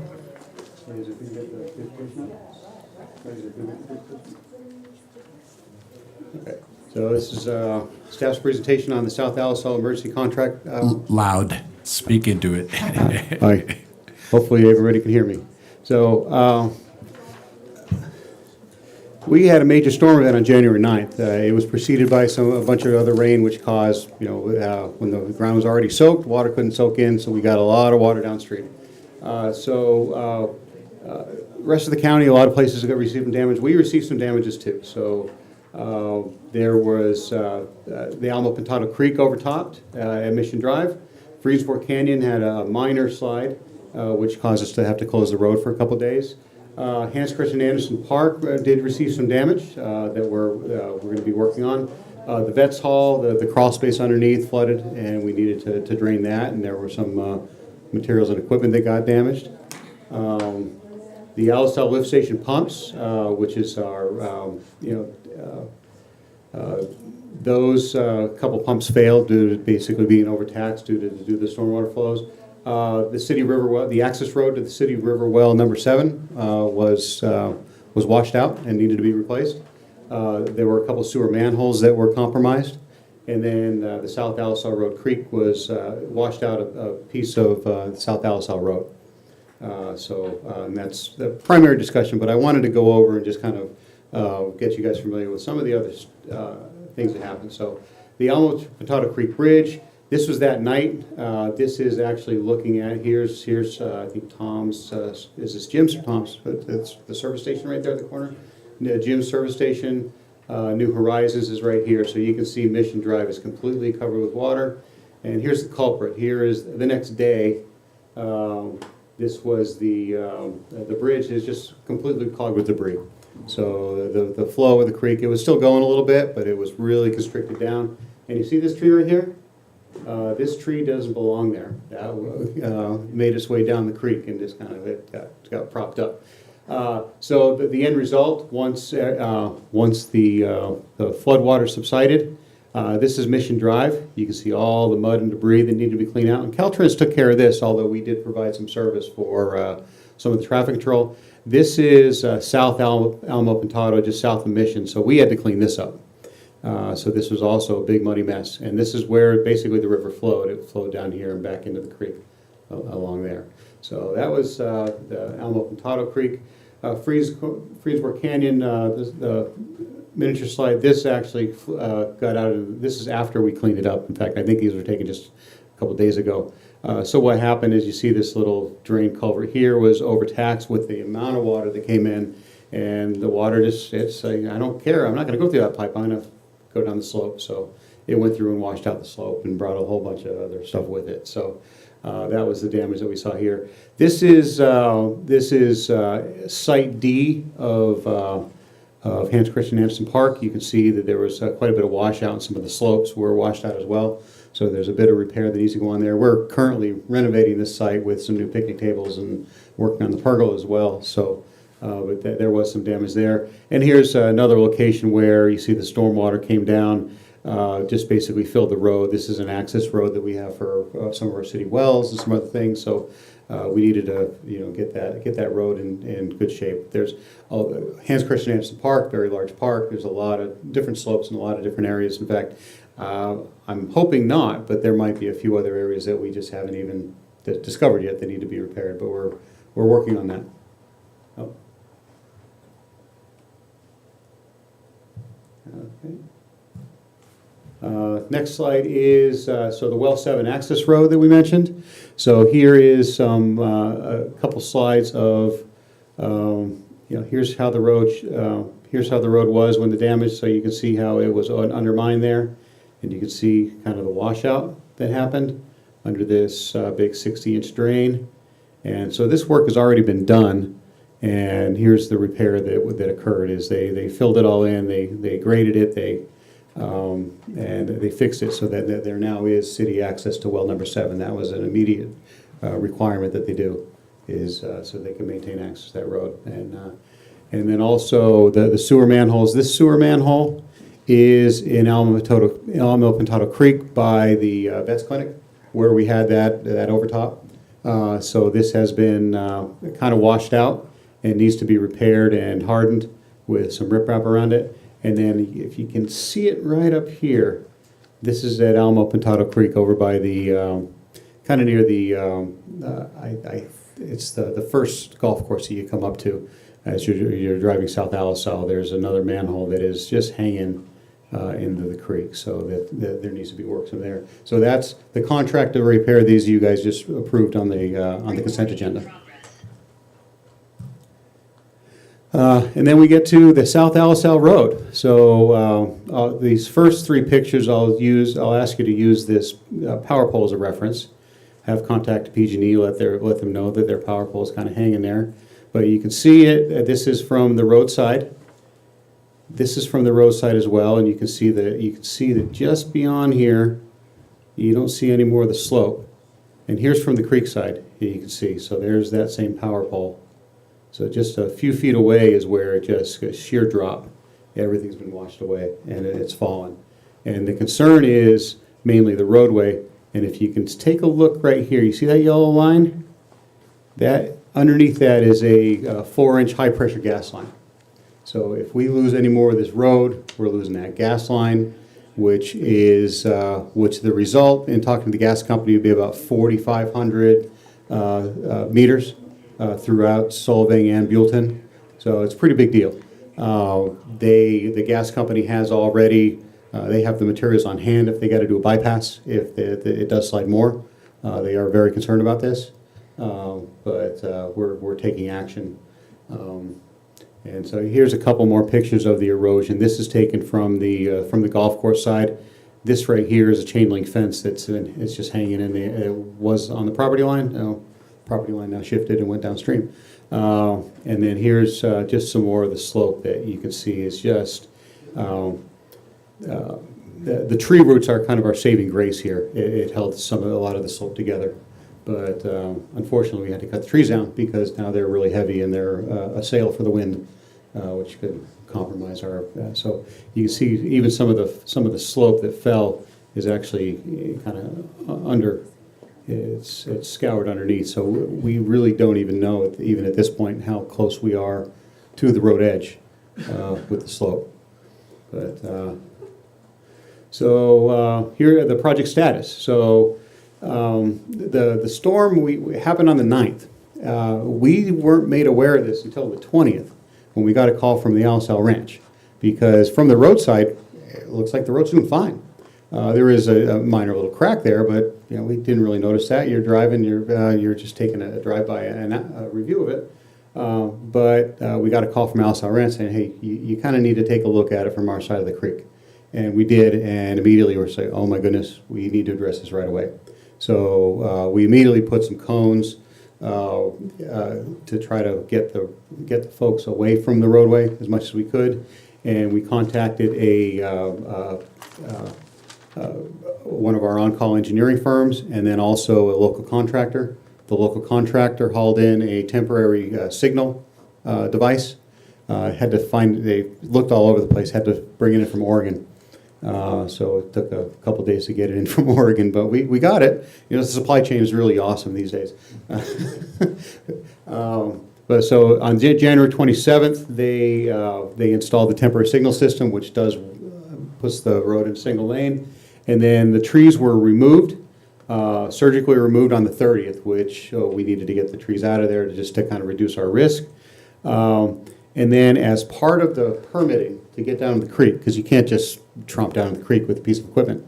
So we did apply for and we received an emergency Army Corps of Engineers permit, which the Army Corps does the work of coordinating with all the other environmental permitting agencies. So as part of the permit, we had to do a biological survey of the creek. That was completed on the evening of February 6th, which basically steelhead trout and red-legged frogs were the primary species that they were looking for, and none were identified. So they have that in the report. The next day, we got the Army Corps of Engineers permit, which requires a presence of a biologist, even though the presence of biologists while we're working. So once we got the permit on the 7th, the contractor mobilized on the 8th and began work to access the creek. So we're accessing the creek from the roadside rather than the golf course side and just tearing up the greens and the fairways. We're accessing so that we're already down in the creek. The contractor accessed the creek and constructed a berm and to channelize the creek flows away from the slope, and so that he has a working area. And then today he was working to cut the keyway for the base of the new slope. So we're gonna build some riprap and start building that up. Now, we had to take this action because this is an imminent threat to health and life safety, and we needed to move forward. In regards to FEMA, all the projects that I showed you are eligible for FEMA reimbursement. So all the repairs and all the effort that we put forward, including this repair and this contract that we're asking you for approval tonight. So we initially submitted the application this past Saturday to FEMA, and one primary FEMA requirement is that the city follows our purchasing policy for the procurement of contract assistance. So all the repair projects that we showed you, except for this Alisal, fell within our purchasing policy to be able to just get 3 quotes or just get a quote from a contractor. They're under the $50,000 range. Most of them are under 30, so we're able to just get a couple quotes from contractors, which we did. However, this project is that the amount is, well, our purchasing guidelines and not being able to follow the standard bid process and advertisement process. The emergency nature allows for a direct procurement as long as we get 4/5 majority from council to approve the contract. So that's why we're here, and we need to receive 4/5 approval to approve this contract. So the action tonight is by a 4/5 vote, approve the contract with Hanley General Engineering for the South Alisal Road repair in the amount of $390,442.44, and authorize the city manager to execute any change orders if within a contingency amount of $150. Now, $150 is higher than typical contingency amount, but given the nature of this, there's no plans, there's no study. We still really don't even know what we're getting into, and we've already been down there a little bit. So we put a healthy contingency just so that we're not having an emergency council meeting to come back and say, hey, I need you to authorize a bit more money. So we put in a pretty healthy contingency. And then by simple majority vote, approve a contract with M&S Engineers for the construction oversight, permit compliance, that's the Army Corps permit, and project reimbursement through FEMA in the amount of $147,678. And M&S Engineers was properly procured as one of our on-call engineering contractors. So we have them, so we received a proposal, and so they've already been procured, and it's just received a proposal. So we're clean on that. We don't need 4/5 vote on that part of it. And then approve a budget amendment, which is for the total of $688,120.44. And so that we have the money out of the general fund to spend, for which then we will seek reimbursement from FEMA. And that concludes staff's presentation, and I'm open for any questions or comments. And at that point, we will seek reimbursement, or we know for a fact that FEMA is going to give us the 688?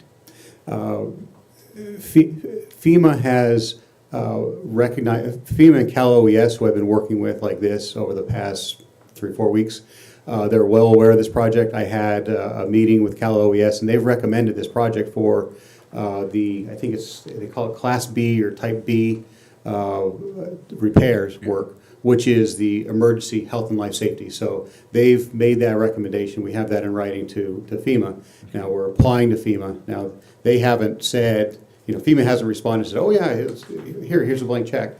But this is absolutely appropriate for FEMA monies.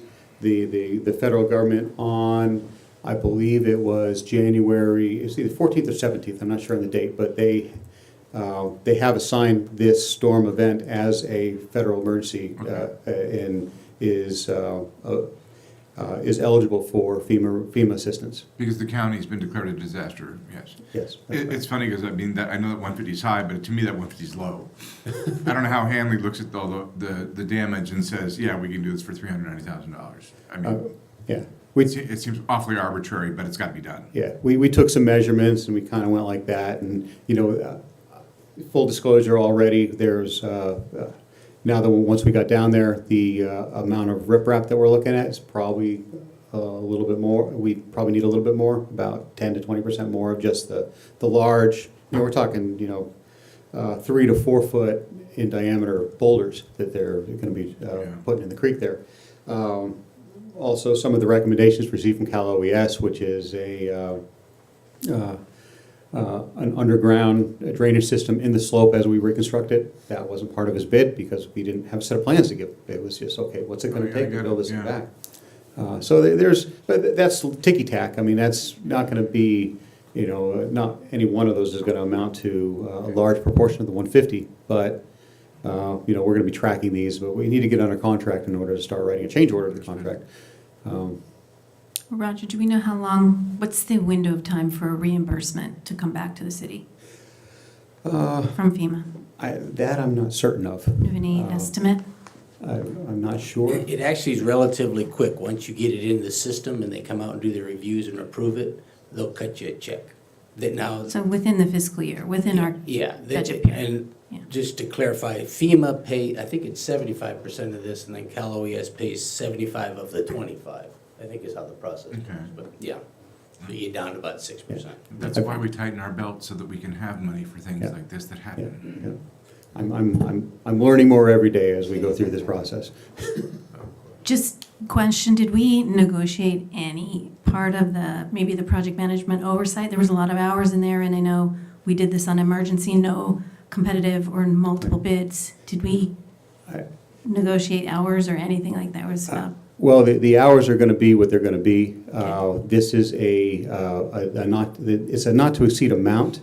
However, if it goes very well and goes quickly, then they can only charge us the hours that they have spent out there. So that's basically. It's at the cost that were in their approved contract for on-call. Yeah, so we have an on-call with them, so the billing rates The are. M&S portion. The M&S portion, yeah. So the billing rates are are approved. Yeah, that's. And so they've given us a number saying this is what we think it's going to take. However, there's an on-site inspector. Well, he only gets paid for the hours that he's there.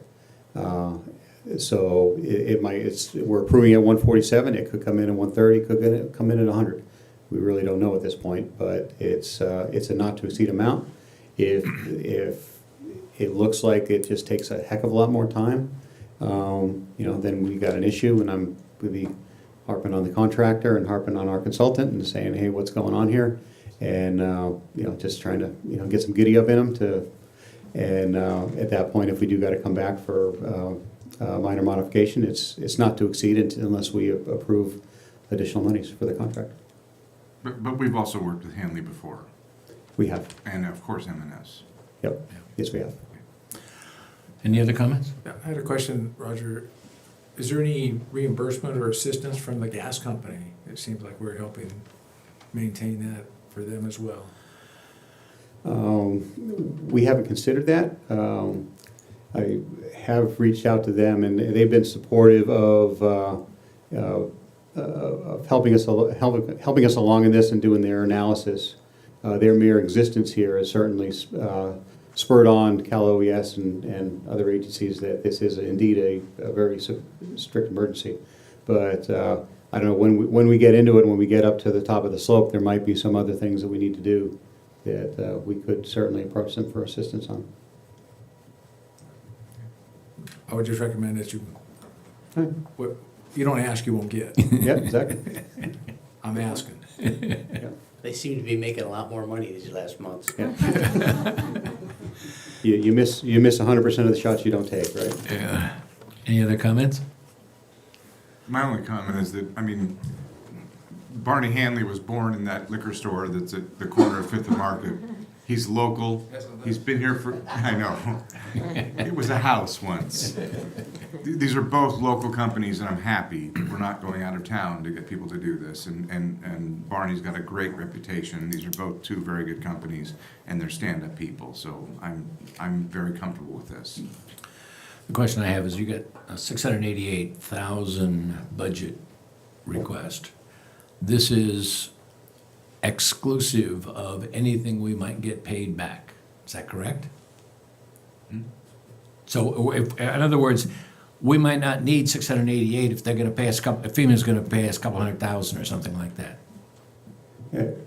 Yeah, we've budgeted this for $688,000 based on everything that all the numbers that we've received in.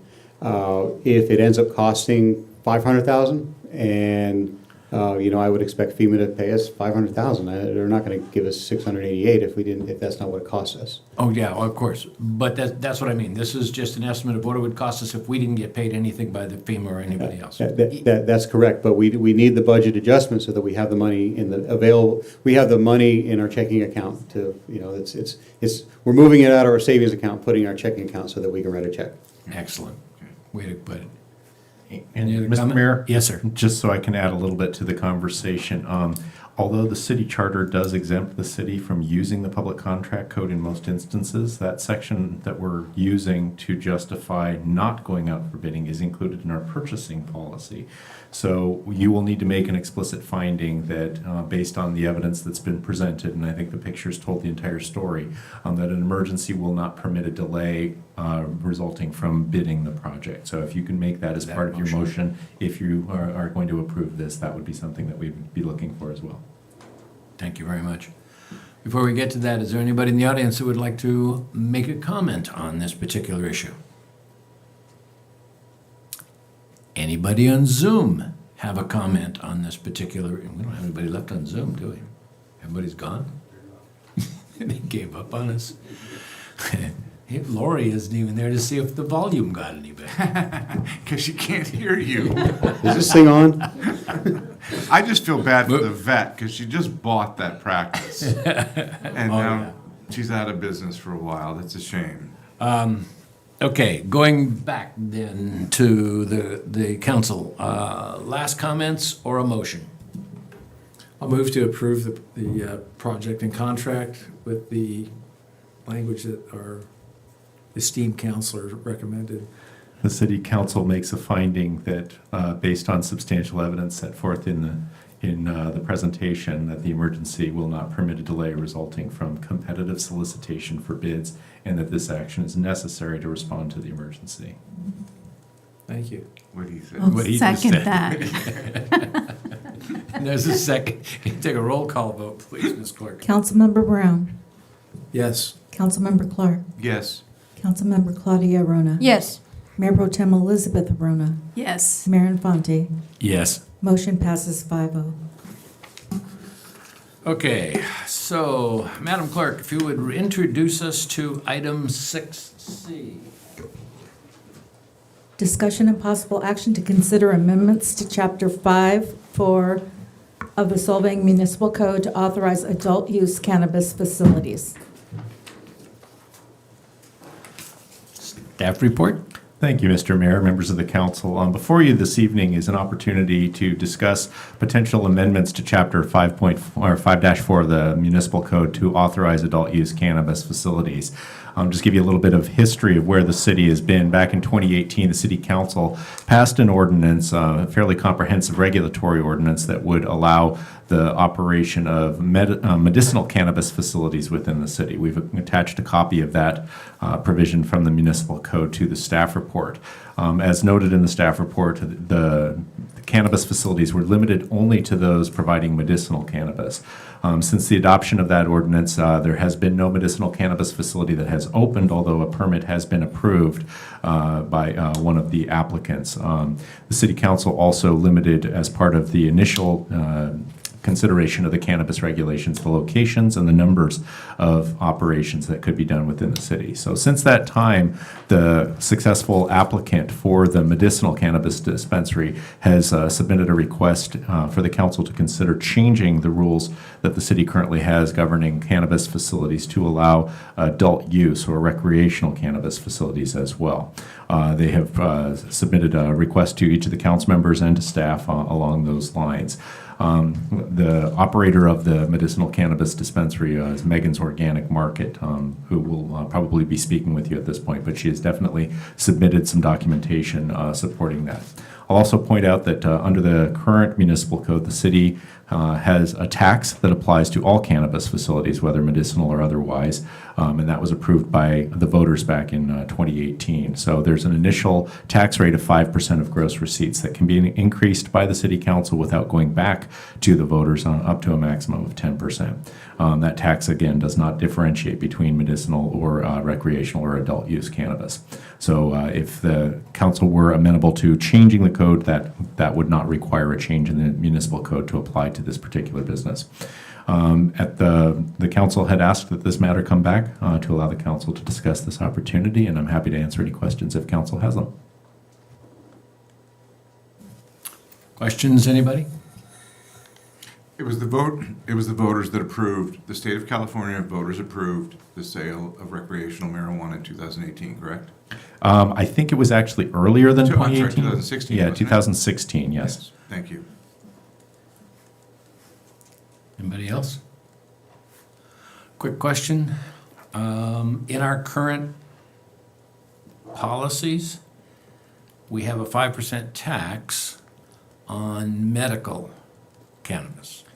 We have a 5% tax on cannabis. It doesn't differentiate But we are not allowed to sell anything other than medical in this city. currently. That's correct. And nobody's allowed to deliver anything but medical into this city. That's The actually state, not- the state has taken over that and has Yeah, taken that that's out of our not- hands.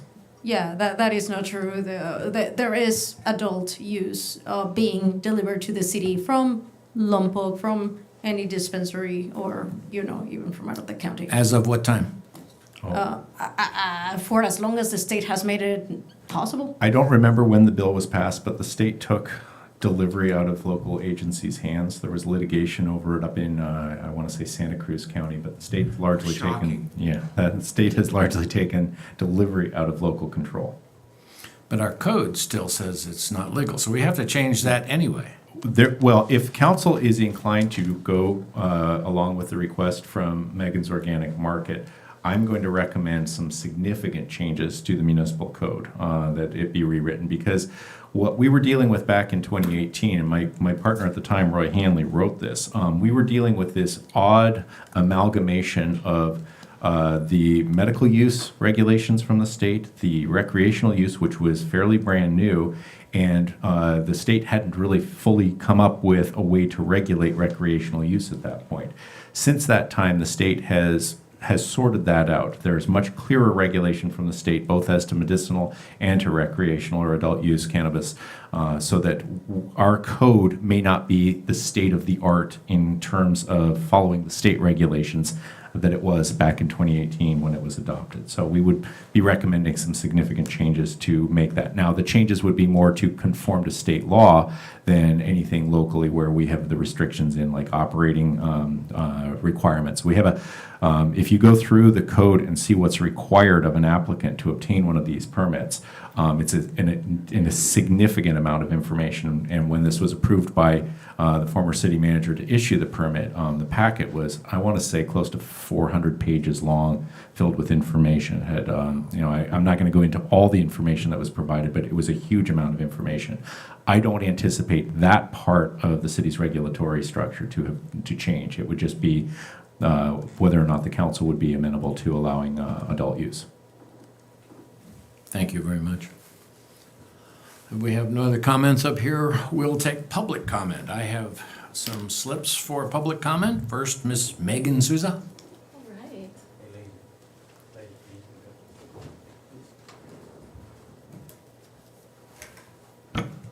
Thank you very much. I think staff is loading up a presentation to go along with my comment here.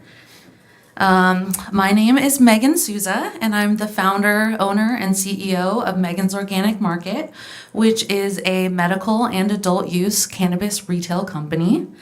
We have locations throughout California, but the Central Coast is our home base. And as was mentioned, we have been issued a permit to operate a medical storefront dispensary in the city of Solvang at 1210 Mission Drive, which is next to Nielsen's Lumber. And we have been issued the permit to operate. We are currently working on our building permit for our tenant improvements. If you could switch that slide. So I'm going to talk a bit about our company, and then my colleague will follow with his 3 months to talk in a little bit more depth about the implications of a transition toward allowing adult use cannabis retail within the city. So as I mentioned, we are local. Our home base is in San Luis Obispo. Our company started way back in 2013 as a medical cannabis delivery service that served San Luis Obispo County and northern Santa Barbara counties. We've now transitioned into storefront dispensaries. And we have in addition to San Luis Obispo and Solvang, we also have a project in Goleta and several more in Southern California. You could do next slide, please. So a little bit about what makes our company, Megan's Organic Market, different than other dispensaries that folks in the room may have visited. First, we are a women-owned company, I think that fact is reflected in how we operate and our in-store shopping concept as well as our branding. So our branding is focused on approachability and wholesomeness and a welcoming shopping experience. So the inside of our dispensaries look pretty different than other dispensaries you may have visited, which are usually sort of cold and clinical, often with lots of big screen TVs and all of the cannabis products behind a glass case. We take a different approach where we are trying to normalize the cannabis shopping experience by making it as much like a regular retail experience as possible. So when folks come to our store, of course, after showing their IDs at the front reception area, they enter the dispensary and they just pick up a shopping basket and shop. I'm too slow. Shop as if they were in a regular store.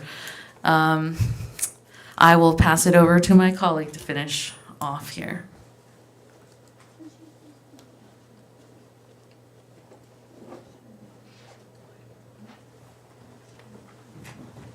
Mr. Andre? Yes, I am. Yeah, please. Okay. Thank you very much, council and city staff. So the slide you see here is just a lot of our community work. We pride ourselves on being good community stewards and doing good in the community. Next slide, please. We've won a bunch of awards. Proud to say Best Dispensary and Best Place to Buy CBD and Best New Business in 2021 across all new businesses in San Luis Obispo County. Just goes to show that the 12 plus years of cannabis experience that we have as a company and being a market leader and being able to provide a unique and wholesome experience for customers is really paying off and resonating with the community. Next slide, please. All right, so there's a bunch of things that have changed since we applied in Solvang. First and foremost, in the graph that you'll see on the slide there, is that there's actually been a decline in cannabis sales tax revenue to the state. This is mainly because of dropping wholesale prices within the industry statewide. It's caused dispensaries to make less money than they were making in years past, which has changed the economics of cannabis retail, and part of the reason we're here today. A big thing that's also happened is medical customers are abandoning medical cards because there really is no use for them anymore now that you can go into a dispensary with a single driver's license. There's no difference in the products. There's only a difference in how much you can buy. Medical customers can buy more. And they don't seem to see that as a big enough benefit to go through the hassle, so we're not seeing a lot of that happen anymore. Next slide, please. I think there was one before this. It's not showing. But anyway, it's a graph that will show you that over 90% of customers that shop at our San Luis Obispo dispensary and our dispensaries are adult use customers. And only 1.37% of total revenue comes from medical sales today. And only 0.86% of sales are customers in our customer database are medical customers. To put it in real numbers, that's over 200,000 people that have come to the store in 2022, just in San Luis Obispo as an adult use customer, and only 1,700 for medical. So the difference, there really is no difference if we were to approve or be able to sell adult use cannabis in Solvang. There'd be no difference in the products carried or sold. There'd be no change to the proposed layout, design, security, or general operations of the store. It would only change who's eligible to walk in the door and purchase cannabis. And they would actually be able to purchase less due to lower customer daily purchase limits by the state. So this would be 18 plus with a medical card as it is today, or 21 plus with a government issued ID. With more eligible customers, the tax revenue would be significantly higher to the city of Solvang. In SLO, we're paying over $1 million a year in cannabis tax revenue to the city of San Luis Obispo. It's a huge source of discretionary revenue. So we're estimating over 50 times the tax revenue you would get if you approved adult use. And as was mentioned before, adult use cannabis sales are already occurring in the city today through delivery services that are coming from outside the area, delivering to your residents, and you're not recouping the tax revenue there. We could also deliver into the city as Megan's Organic Market, but would not be able to use our store here that we're about to open as a hub, and therefore the delivery sales wouldn't earn those tax revenue either. And just to sum up, people are leaving the city, your residents leaving the city, going to Lompoc, going to San Ynez, other places, causing carbon emissions, causing tax revenue to leave the city. And so we respectfully ask that you amend Chapter 5-4 Solvang Municipal Code to authorize currently permitted medical cannabis dispensaries to serve adult use customers. Thank you. We're here for any questions. Thank you very much. Mr. Jeff Hartman?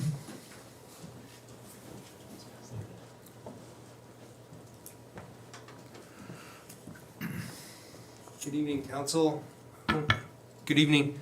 My name is Jeff Hartman. I am a local resident here in the San Ynez Valley, and I'm a partner in Mom Solvang here. And we've been working on this project for a long time. I think it took almost 14 months for us to work with the previous city manager to get it approved into where we're at. And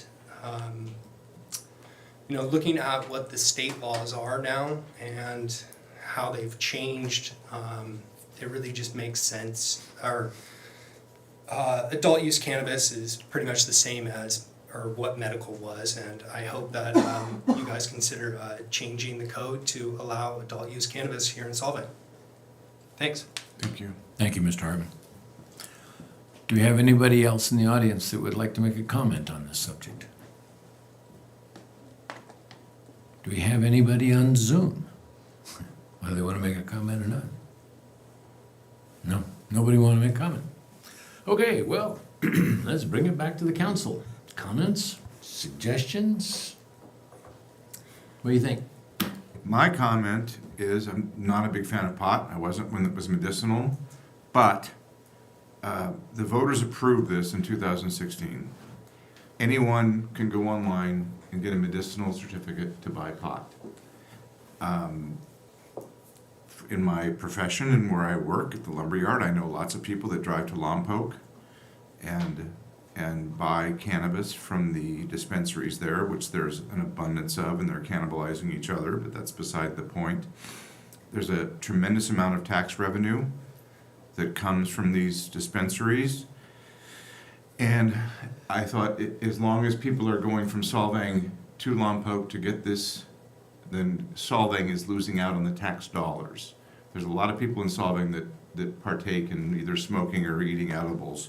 And I think as long as the voters approve this, then there's nothing wrong with somebody that owns a building and wants to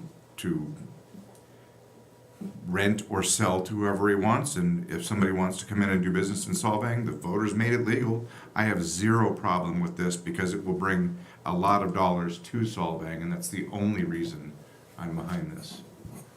Thank you. Anybody else? I do have a question for staff. Is this retail only, or is this considering consumption and premises? And maybe you guys can answer that. Retail only, no consumption. Okay, thank you.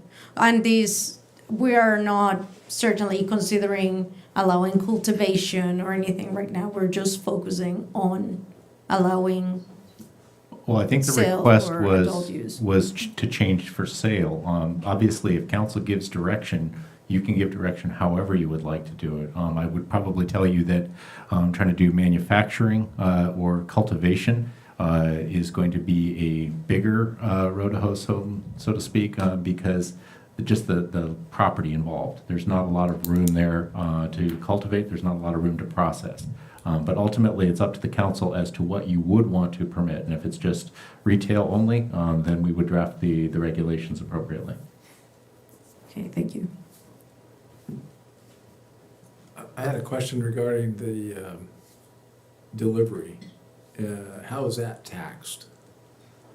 So this is one of those areas where the law is still evolving. I made reference to the Santa Cruz case. There's also a Fresno case in which the state's regulations, allowing local agencies to regulate delivery were stricken down. I have not spent an appreciable amount of time figuring out where the case law is today. But there is a conflict in the law in two different courts as to whether or not delivery can be regulated at the local level or whether it is preempted by state. Now, SB 1186 was recently passed by the legislature that is going to prohibit local agencies from enacting regulations that would prohibit medicinal delivery. So the state is going to take that out of local hands completely. And so if the city's regulations limited the delivery of medicinal cannabis, those will go out of operation at the beginning of 2024, I believe. I think the trend from Sacramento is going to be more and more taking local control out of this because there is such a difference of opinion. But as Councilmember Clark mentioned, this was voted by the people and there was a fairly significant majority. I think the legislators in Sacramento listened to that. And so I can't tell you with a crystal ball what will happen, but it would not surprise me that if they're taking the position that local agencies cannot after January 1st, 2024, prohibit medicinal delivery, it's not a far throw for them to say, well, the cities can't prohibit delivery in general. Yeah, I think my question was, if a dispensary in Lompoc is distributing or selling here in the valley, is that a county tax? Is it a city of Lompoc tax? How is that taxed? I think CDTFA does it on the situs of the sale, so it would be the location from which they are actually delivering if they have a storefront. But I'm not sure exactly how the State Department of Tax and Finance or Tax Administration is handling the situs of cannabis sales when it's just for delivery. They're just not involved in it at that level. I would be fairly certain, however, that if there's a storefront here in Solvang, that's going to be considered the situs of the sales for purposes of sales tax. Thank you. And earlier you'd made comment that to include adult use, there would be a different set of, or a lot more hoops and hurdles, I guess, is, for lack of a better word, for the distribution or the sale. Well, ultimately, that medical doesn't have, or Medical still has to go through a lot of hoops. As I said, the application that Megan's submitted to the city was extremely detailed, and that is required by our current ordinance. I would not anticipate changing that if the council decides it wishes to allow adult use in the city as well. The cities are allowed to impose business operation requirements on cannabis dispensaries or cannabis businesses.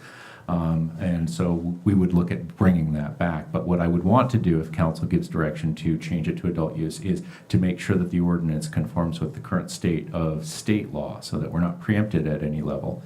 And that may require some significant changes to what we have right now. Thank you. So I have some, I'll make a statement before I ask a question. I think that the idea of having cannabis delivered suggests that it's going to a resident as opposed to a visitor of Solvang. And we have to acknowledge that majority of our tax basis today is coming from businesses that are serving visitors and from hotels that are generating TOT tax. And it would be, I think we'd have to be pretty diligent to confirm that we would trade a 5 to 10% tax revenue of an unknown value for something that would prohibit or cater specifically to visitors who may or may not be spending the same amount of money from a tax basis perspective, which I think would be by nature if we're willing to do non-medical or adult use cannabis at a retail outlet in the city of Solvang.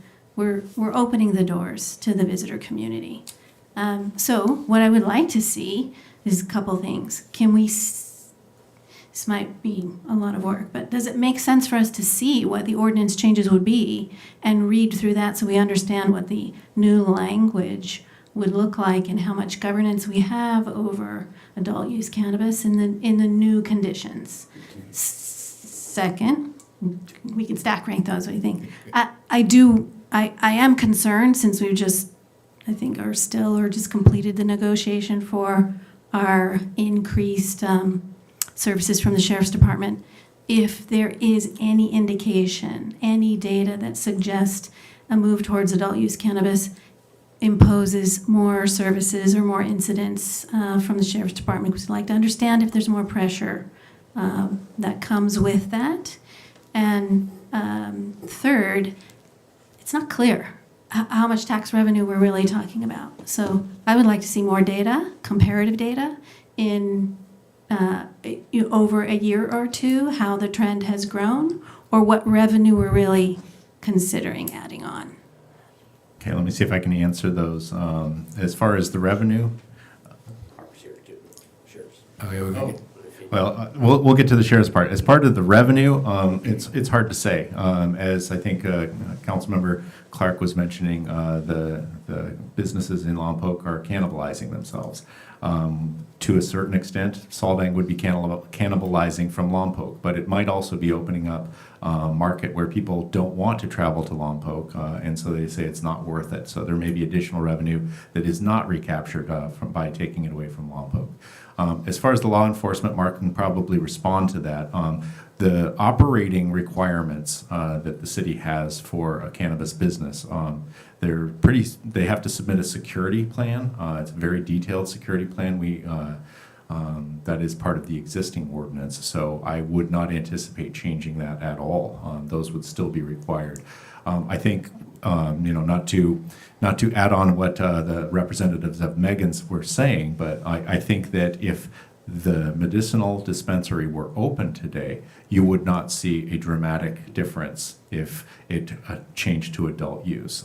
The operating hours would be the same, the security plan would be the same, the information the city would be requiring of an applicant would be the same.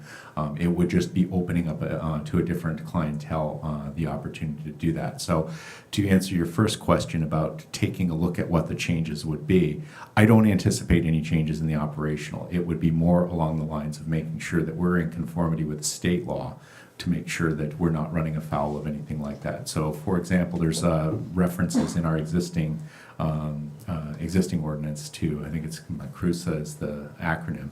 It's an act that has been kind of superseded by the Bureau of Cannabis Control's regulations. So we would look at those regulations rather than the act that it was in 2018 when we first did this ordinance. So it's gonna require some work, but we don't want to do any of that work unless council gives us direction to do that work. And I would anticipate we would be able to turn it fairly quickly because fortunately my firm has other cities that have confronted this issue, can probably turn around something like this fairly expeditiously. Mr. Valencia, would you answer the questions for us, please? Good evening. Mark Valencia, the Chief of Police, Council, Mayor.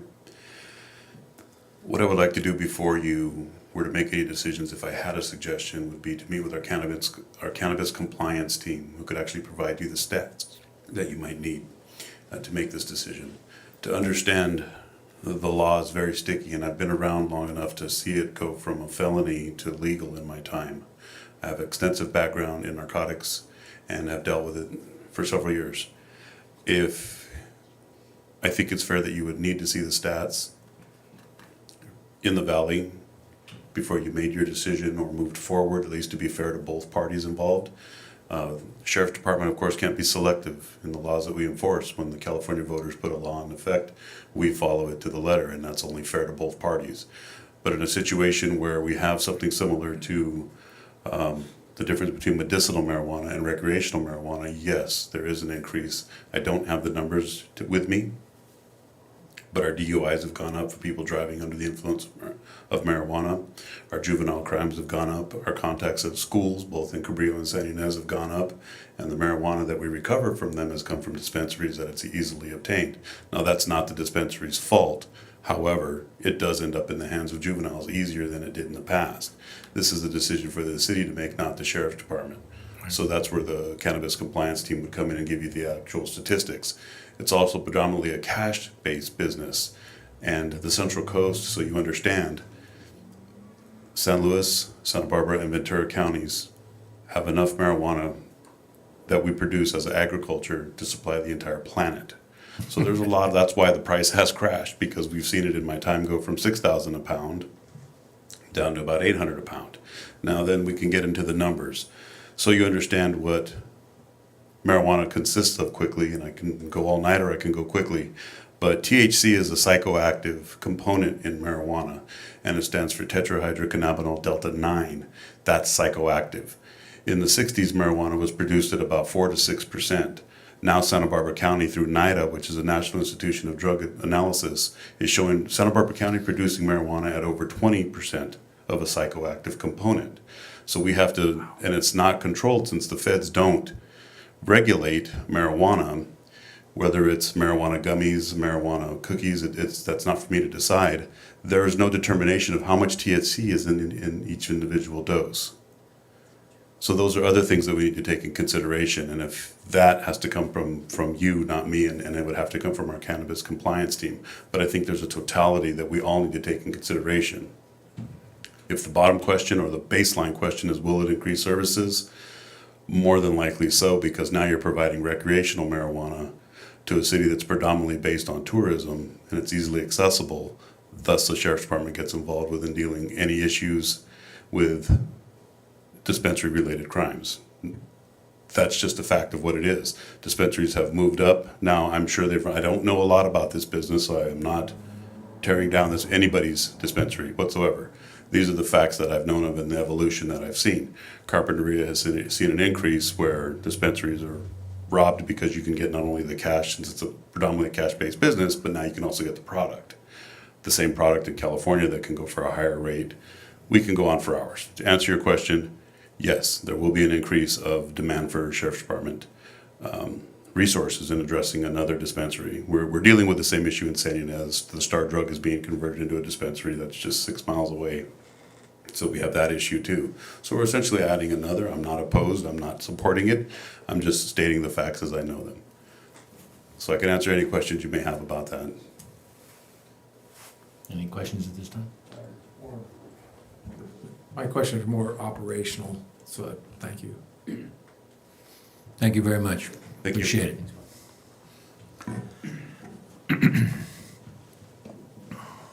Okay, we've had no public opinion besides the applicant.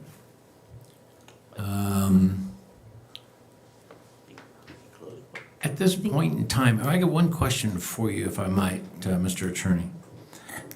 If we allow adult/recreational cannabis at this particular dispensary that has been permitted out in the castle, does that open us up to allowing them in other places in the city? Short answer is no, because you have existing regulations in terms of zoning. You have existing provisions in the code that say you can set the number by resolution. The resolution has set the number already, so you have the flexibility to say no. If you wished to change that, you certainly have that power as well. Thank you. I always find it interesting that people will bring up health and safety issues with cannabis, but they never bring any of that up whenever another wine tasting room or another bar is open. Anyway, I do want to point out that in case it hasn't been clear, this is not a matter of cannabis being available in our community. It is available widely by either people traveling to dispensaries or just going on websites and on apps and ordering it and getting it delivering to home. To me, this is a question of, are we tapping on possible tax revenue from this product by not allowing it in a sensible area? I do want to point out that we have regulations on where it is located. I wouldn't be okay with it being in the village, close to schools, close to churches, close to community centers. But our previous council carefully considered where it would be located, that it wouldn't be problematic, or that rather it would mitigate as many problems as possible. To me, this is a question of, are we tapping into that revenue or not? So I would support amending the code so that we allow adult use only. I am not open to reviewing more locations, more cultivation, or consumption north side or anything like that. I would just be open to allowing adult use on top of medical use. Before we make that motion, quick question, is the intent at this point in time to go to staff and get this revised and then bring it back to us to look at the revised policy? Yes, we're looking for direction only at this point, because not only do we have to deal with the cannabis regulations and the business regulations, we've got to go into the zoning code, because the zoning code currently says no cannabis uses other than medicinal shall be permitted anywhere in the city. So we've got to go into the zoning code. We're going to have to refer that to the Planning Commission for their input before we make any changes to that. This is not an overnight process. This is going to require additional input. So we just need that initial direction to staff to start down that road. And then we can bring it back to you. We can refer it to the Planning Commission. We can do whatever environmental review might be necessary. If any, there may not be any, but we still have to go through all that process if we're going to be amending the code. Thank you. So at this point in time, we've discussed it, we've heard the options. We are open to a motion to ask the staff to give us an updated plan. Do I hear a motion? Yeah, I would make a motion that we actually hear from the sheriff's cannabis compliance department or team, or however we describe that group, to hear a bit more data and be well informed. It sounds to me like the cannabis is ubiquitous. It's everywhere. It's not whether we're going to allow it. It's allowed. It's whether we're going to agree to enable a retail location in our city. That's what we're deciding. But to make that decision. My motion, sorry, my motion is to request that the sheriff's department come back and give us a bit more data on their cannabis compliance. I would second that. An alternative motion. Can we do that in concert with a revised policy so we can see what technically is the capability as well as what the legal issues might be? Short answer, yes. We take whatever direction you would like to do. If, as part of the revision to the ordinance, the council would like to hear from the county as to operational concerns, that could certainly inform the council's decision on any revisions to the ordinance. It's a question of more the timing, the sequencing. Would you like to have that conversation with the county before we do any work on the ordinance? Would you like to do that in tandem with it, or would you like to do it as part of the analysis of the ordinance so that we at staff could reach out and speak with the county people as well, or if the council wants to have that conversation first? All right, then I'll retract my amended motion and go back to Councilmember Elizabeth Arona's motion that's been seconded, that we ask for the sheriff's review first. Which is, I'm sorry to question, so with this motion, that's purely to do the study, to come back and then approve Amendment 5.4. So what I heard is that the motion was that the council wants to hear from the county people. No direction on moving forward with any revisions at this time. That's what I heard. Can we could also, I know there's a motion on the table right now. If it passes, it passes. But we could also consider the amendment to Chapter 5.4 with the stipulation that we get information from the sheriff. That was what I was suggesting. Yes. And I backed off from it. And that's, but I like yours better than Councilmember Arona's, so go ahead and you've got your vote in your second. Yeah, Okay. I'd like to comment real quick, because on that, the second, I don't want to engage additional cost or take away time of staff to evaluate when it may be just sufficient to hear from the compliance team from the sheriff's department. So I didn't want to spend their time, effort, and everything else on a what if, when I think We haven't heard. just a communication from the sheriff's department might just be adequate enough to decide yes or no. So if I could offer, it's not a friendly amendment because I'm not going to vote on this. It sounds as if council wants more information either way. What might work is to table this item until a future council meeting, at which time the county could come and give a presentation on its experiences, and the council could then make a decision at that same meeting based on the staff report that we have right now as to whether to move forward or not. And that way, we at staff would not put any time, energy, or money into crafting new regulations, but you get the opportunity to give us that direction at that meeting. I'm That's your totally motion? on board with that, yeah. Okay. And your second? I think that was your motion, right? Then we'll get a vote, please, Madam Clerk. Councilmember Brown, Yes. Councilmember Clark, No. Councilmember Claudia Arona, No. Mayor Pro Tem Elizabeth Arona, Yes. Mayor Infante. Yes. Motion passes 3-2. Thank you. Okay, so we would like to go on then to agenda item 6D, if you will present that to us, Madam Clerk.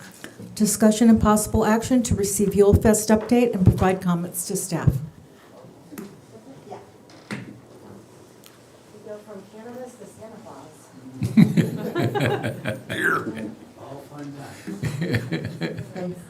And who says these meetings are boring?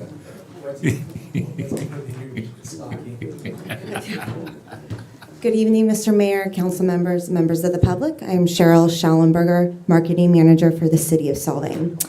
The City of Solvang produced the Yule Fest celebration in-house this year as directed by City Council. Outside consultants and organizations were tasked with delivering the events and making in previous years. With the creation of the marketing manager position, the city was allowed to customize the 6 weeks of holiday enjoyment and meet the expectations and desires of residents and visitors, expanding the variety of experiences while minimizing expenditures. The Tourism Advisory Committee in their August meeting determined a subcommittee should be created to provide input on YuleFest activities. In September, the marketing manager was hired and immediately after held meetings with the subcommittee. For YuleFest activities, the subcommittee prioritized an automated light and music show, tree lighting ceremony, YuleFest parade, Santa, live entertainment, among other recommendations. Having received their direction, the marketing manager began to source services and vendors for all the activities and balance the budget. For the automated light and music show, 2 proposals were received. In collaboration with the city's maintenance and public works team, the companies were vetted and one was selected. The hired company offered a crew member to be present in the park every day to handle any glitches that arose. Volunteers assisted with the assemblement of an hour-and-a-half tree lighting ceremony involving musical and dancing performers. Due to weather concerns, last-minute enforcements were added to ensure lights would still work during the rain. That was a concern. And the marketing manager secured local coverage in the event would still take place, rain or shine. Preceding the tree lighting ceremony was the annual YuleFest parade. There was a high number of parade participants with around 45 floats and groups. Both events attracted large crowds, even with the gray skies. Marketing manager contracted a photographer to capture some of the YuleFest activities and get evergreen lifestyle images to build a photo library for citywide use. This involved coordinating models, talent, and scheduling with local businesses. Additionally, there were 2 Santas were hired to fulfill 6 scheduled time slots for our free photos with Santa in the park. During the 6 weeks, the marketing manager scheduled live performance such as the SY Jazz Band and Central Coast Harmony Chorus to perform throughout and around Solvang Park. It was also requested to secure additional holiday decor that could be visible during the day. The decor that was added was holiday sprays on the street light poles, build out Santa's Village for a backdrop, and then Easter cutouts scattered around town. YuleFest received a large amount of media attention with 24 media placements, 18 national mentions, and a total of $8.24 billion in reach. Due to these efforts, the city of Solvang saw an increase in visitors for December. The Solvang Visitor Center reported a 28.6% increase from the previous year with 13,881 visitors. The busiest day being December 26th with 1,024 in the center. Couple just of the mentions also on the slides. Some of the debrief that we've had after, the consensus is that the light music show should return, but adding a little bit more to it and giving it a little bit more pizzazz.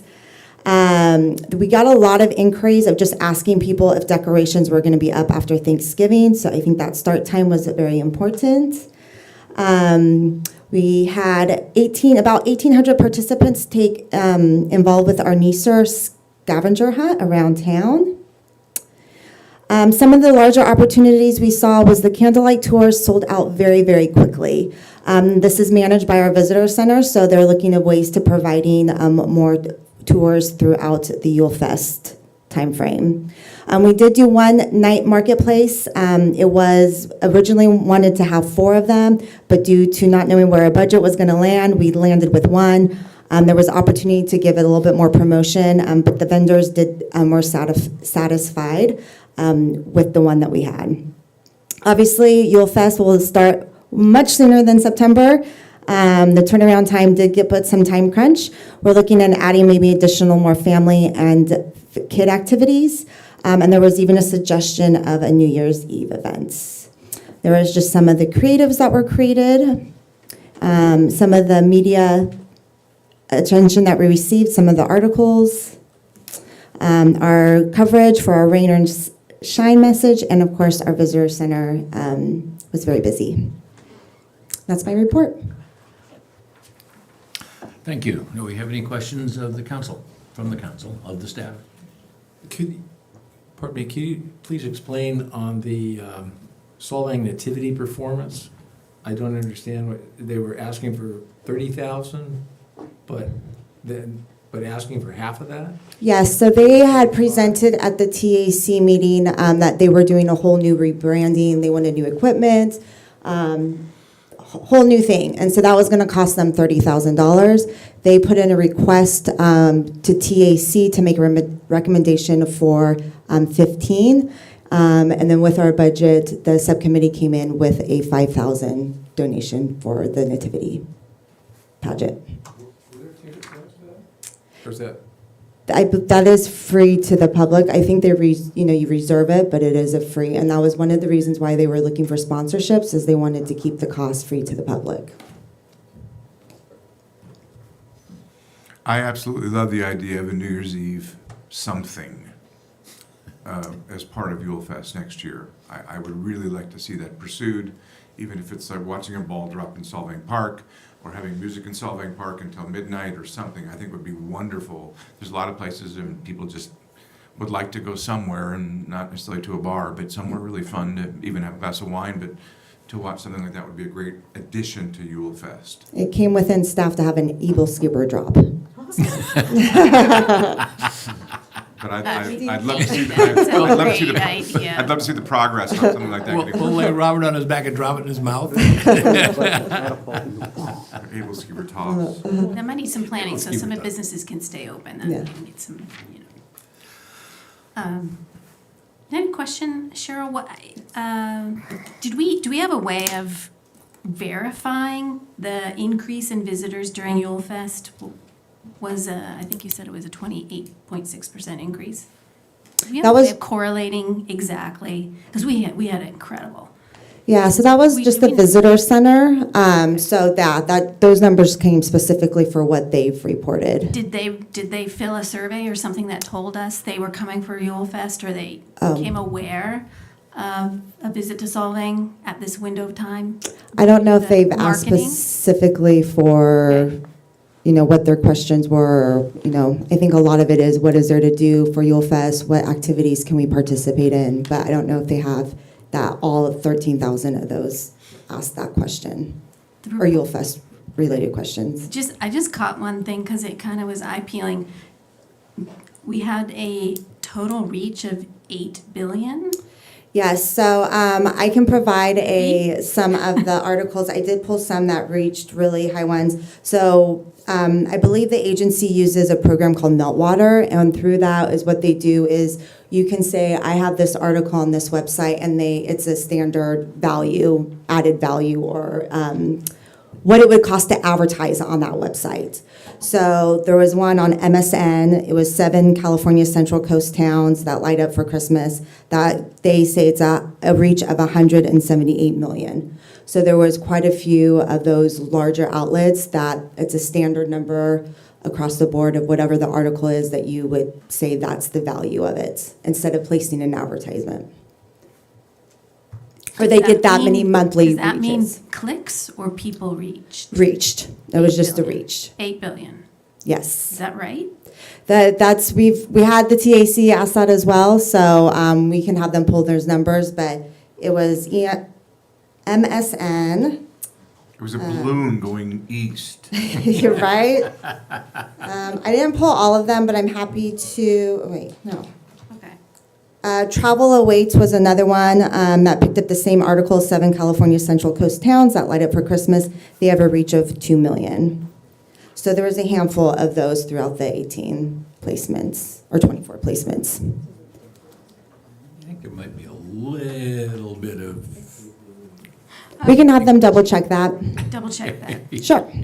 Well, that might just mean that it showed in an ad, or it showed in a screen somewhere. Yeah, when you turn on MSN on your computer, pops up, there's a little box that says, but you may click on it or may not. Right. But it's visual, so that's how that works.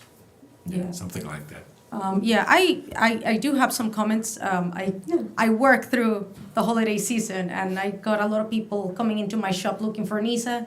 I do not employ NISA, nor do you allow them to roam free in my shop, but they did come look for them. The addition of the daily light show was fantastic. It guaranteed that there was something to see every night for everybody. And I would love to see us expand on it. There's a lot of technology that we can search for. I will say that I happen to be a Christmas performer. I happen to have the height for it for some reason. And the recruitment for talent came out kind of late. I assume it was because, we're figuring out what to do. The budget, my understanding is that it came out kind of late, but I would prioritize because it's such an important season for us to get that sorted out so that we can start booking talent a lot earlier, because by, October, November, Santa's schedule is very busy already. Yeah, and also I would love to see the photography that came out of that event. I always thought it was a missed opportunity by previous producers that they go through the trouble to, create all these experiences, and we kept using, not images of what Solvang really looks like, and we're blessed with the background that we have here. So I'm very much looking forward to seeing those on our own upcoming promotions. Thank you. Everybody done? Would anybody in the public like to make a comment about this? Yeah, can I make a public comment? You can. You're part of the public. Hi there, Laser Friedman, Islay Events. You know me as the guy in the corner. We actually bid on the event this year. We did it the previous 3 years for IDK and for Cogs and Marvel. The bid that we put in originally wasn't exactly apples to apples. It was for a permanent installation of changing lights that would be out through the year. It's with the app on your phone that, for Danish days, you push a button, red and white. Oh, really? Whatchamacallit, New Year's, do a different thing. 4th of July, make it red, white, and blue as a permanent installation. Also, I just wanted to notice that the light in the windmill there, part of the presentation, is our stuff that had nothing to do with the Yule Fest. So that was, those are actually the lights that we had bid for the city to do the park with. And yeah, that's our work. Thank you. Good for you. Thank you for that. Yeah. Oh, that's good. I didn't know that. Tracy, Miss Tracy Beard from the Chamber of Commerce. Hi, I want to say Cheryl did an amazing job helping us and coming in on short notice of getting this done. And I worked on the committee very much on almost a weekly basis. I did a SWOT analysis with her. And our numbers from the Visitors Bureau, just to say, they do a daily click count. So those numbers are correct from the Visitors Bureau that they do. And I'm sorry about maybe the bids not being apples to oranges of what we were looking at. But we thought overall our event did very good, and our management did a good job with serving our community this year. Thank you. Thank you very much. Anybody else? Okay, there's nothing to do but accept that, but I would have a question for you. Do we need to establish a marketing budget for you? Look at the smile. To answer that, walking into the position and the marketing and tourism budget has been allocated. So that is to the Yule Fest, it's to support the visitor center, and then it's for an agency that does digital, social media marketing, and PR efforts. So there is no other funds to do anything beyond those items since there's not, the budget's been allocated. So We might want to talk about that later. Thank you very much. In that case, I believe we go to item number 7 on the agenda, which is the AB 1234 report. Council? You're up. I had the pleasure of being at the California League of California Cities, in Universal City from February 1st to the 3rd with 2 colleagues here at the dais, and had a very interesting educational opportunities with all the different grants and sources of capital, and a lot of good things there came from that. But one thing that really hit me was that, without exception, everyone from every other town, when they would see that we were from Solvang, were in awe that we got to live there and were able to be in Solvang. So everybody's aspiring to be us. So there you have it. Can I add some advice to that? The people that you meet at those conferences, stay in touch with them, especially other tourist town city council people, because they're great sources of bouncing ideas off of. Well, I have to also echo what Councilman Brown has said. I attended the League of Cities training, the 3-day conference in Universal City. It was great. Some really important resources from Cal City. So glad to meet so many of our peers from cities all over Southern California and get to know the resources that are available to us. So that was great. Thank you, and I also attended. It was called the New Mayors and New Council Members Training Session. So we got legal training, we got financial training, we got a ton of information that was actually very exceptional. And I came up with a few ideas to irritate Brad with that worked out very well. But it was educational and was suggested. A lot of people were thrilled. So I handed out business cards. I said, I'm coming to Solvang. I'm going to call you up. I want you to take me around. So we'll get a lot of that, I guess, going on. You get the lunches. In that case, sorry. Don't forget the ethics training. Oh, we went through ethics training and harassment training. We learned how to harass another council member. It was perfect. Enough joking around. We have any last comments? I will be attending a meeting for the Central Coast Community Energy in Monterey this Wednesday. Oh, is that right? Yes. Good. Please ask them to clarify how they're going to produce nothing but renewable energy for all of us at less price than we're paying now by the year 2030 when you go. Okay. They have not answered my question 30 times. Okay. They refuse to. Well, it will Hold your be. feet to the fire, please. Yeah, it will be done with technology and resources that we're still figuring out where they're going to come from. But I can tell you that Diablo Canyon is not shutting down anytime soon. Although the feds are putting a little bit of a squash on that, but it was anticipated, so they're working through it. Yeah. In that case, everybody, I would like to adjourn the meeting.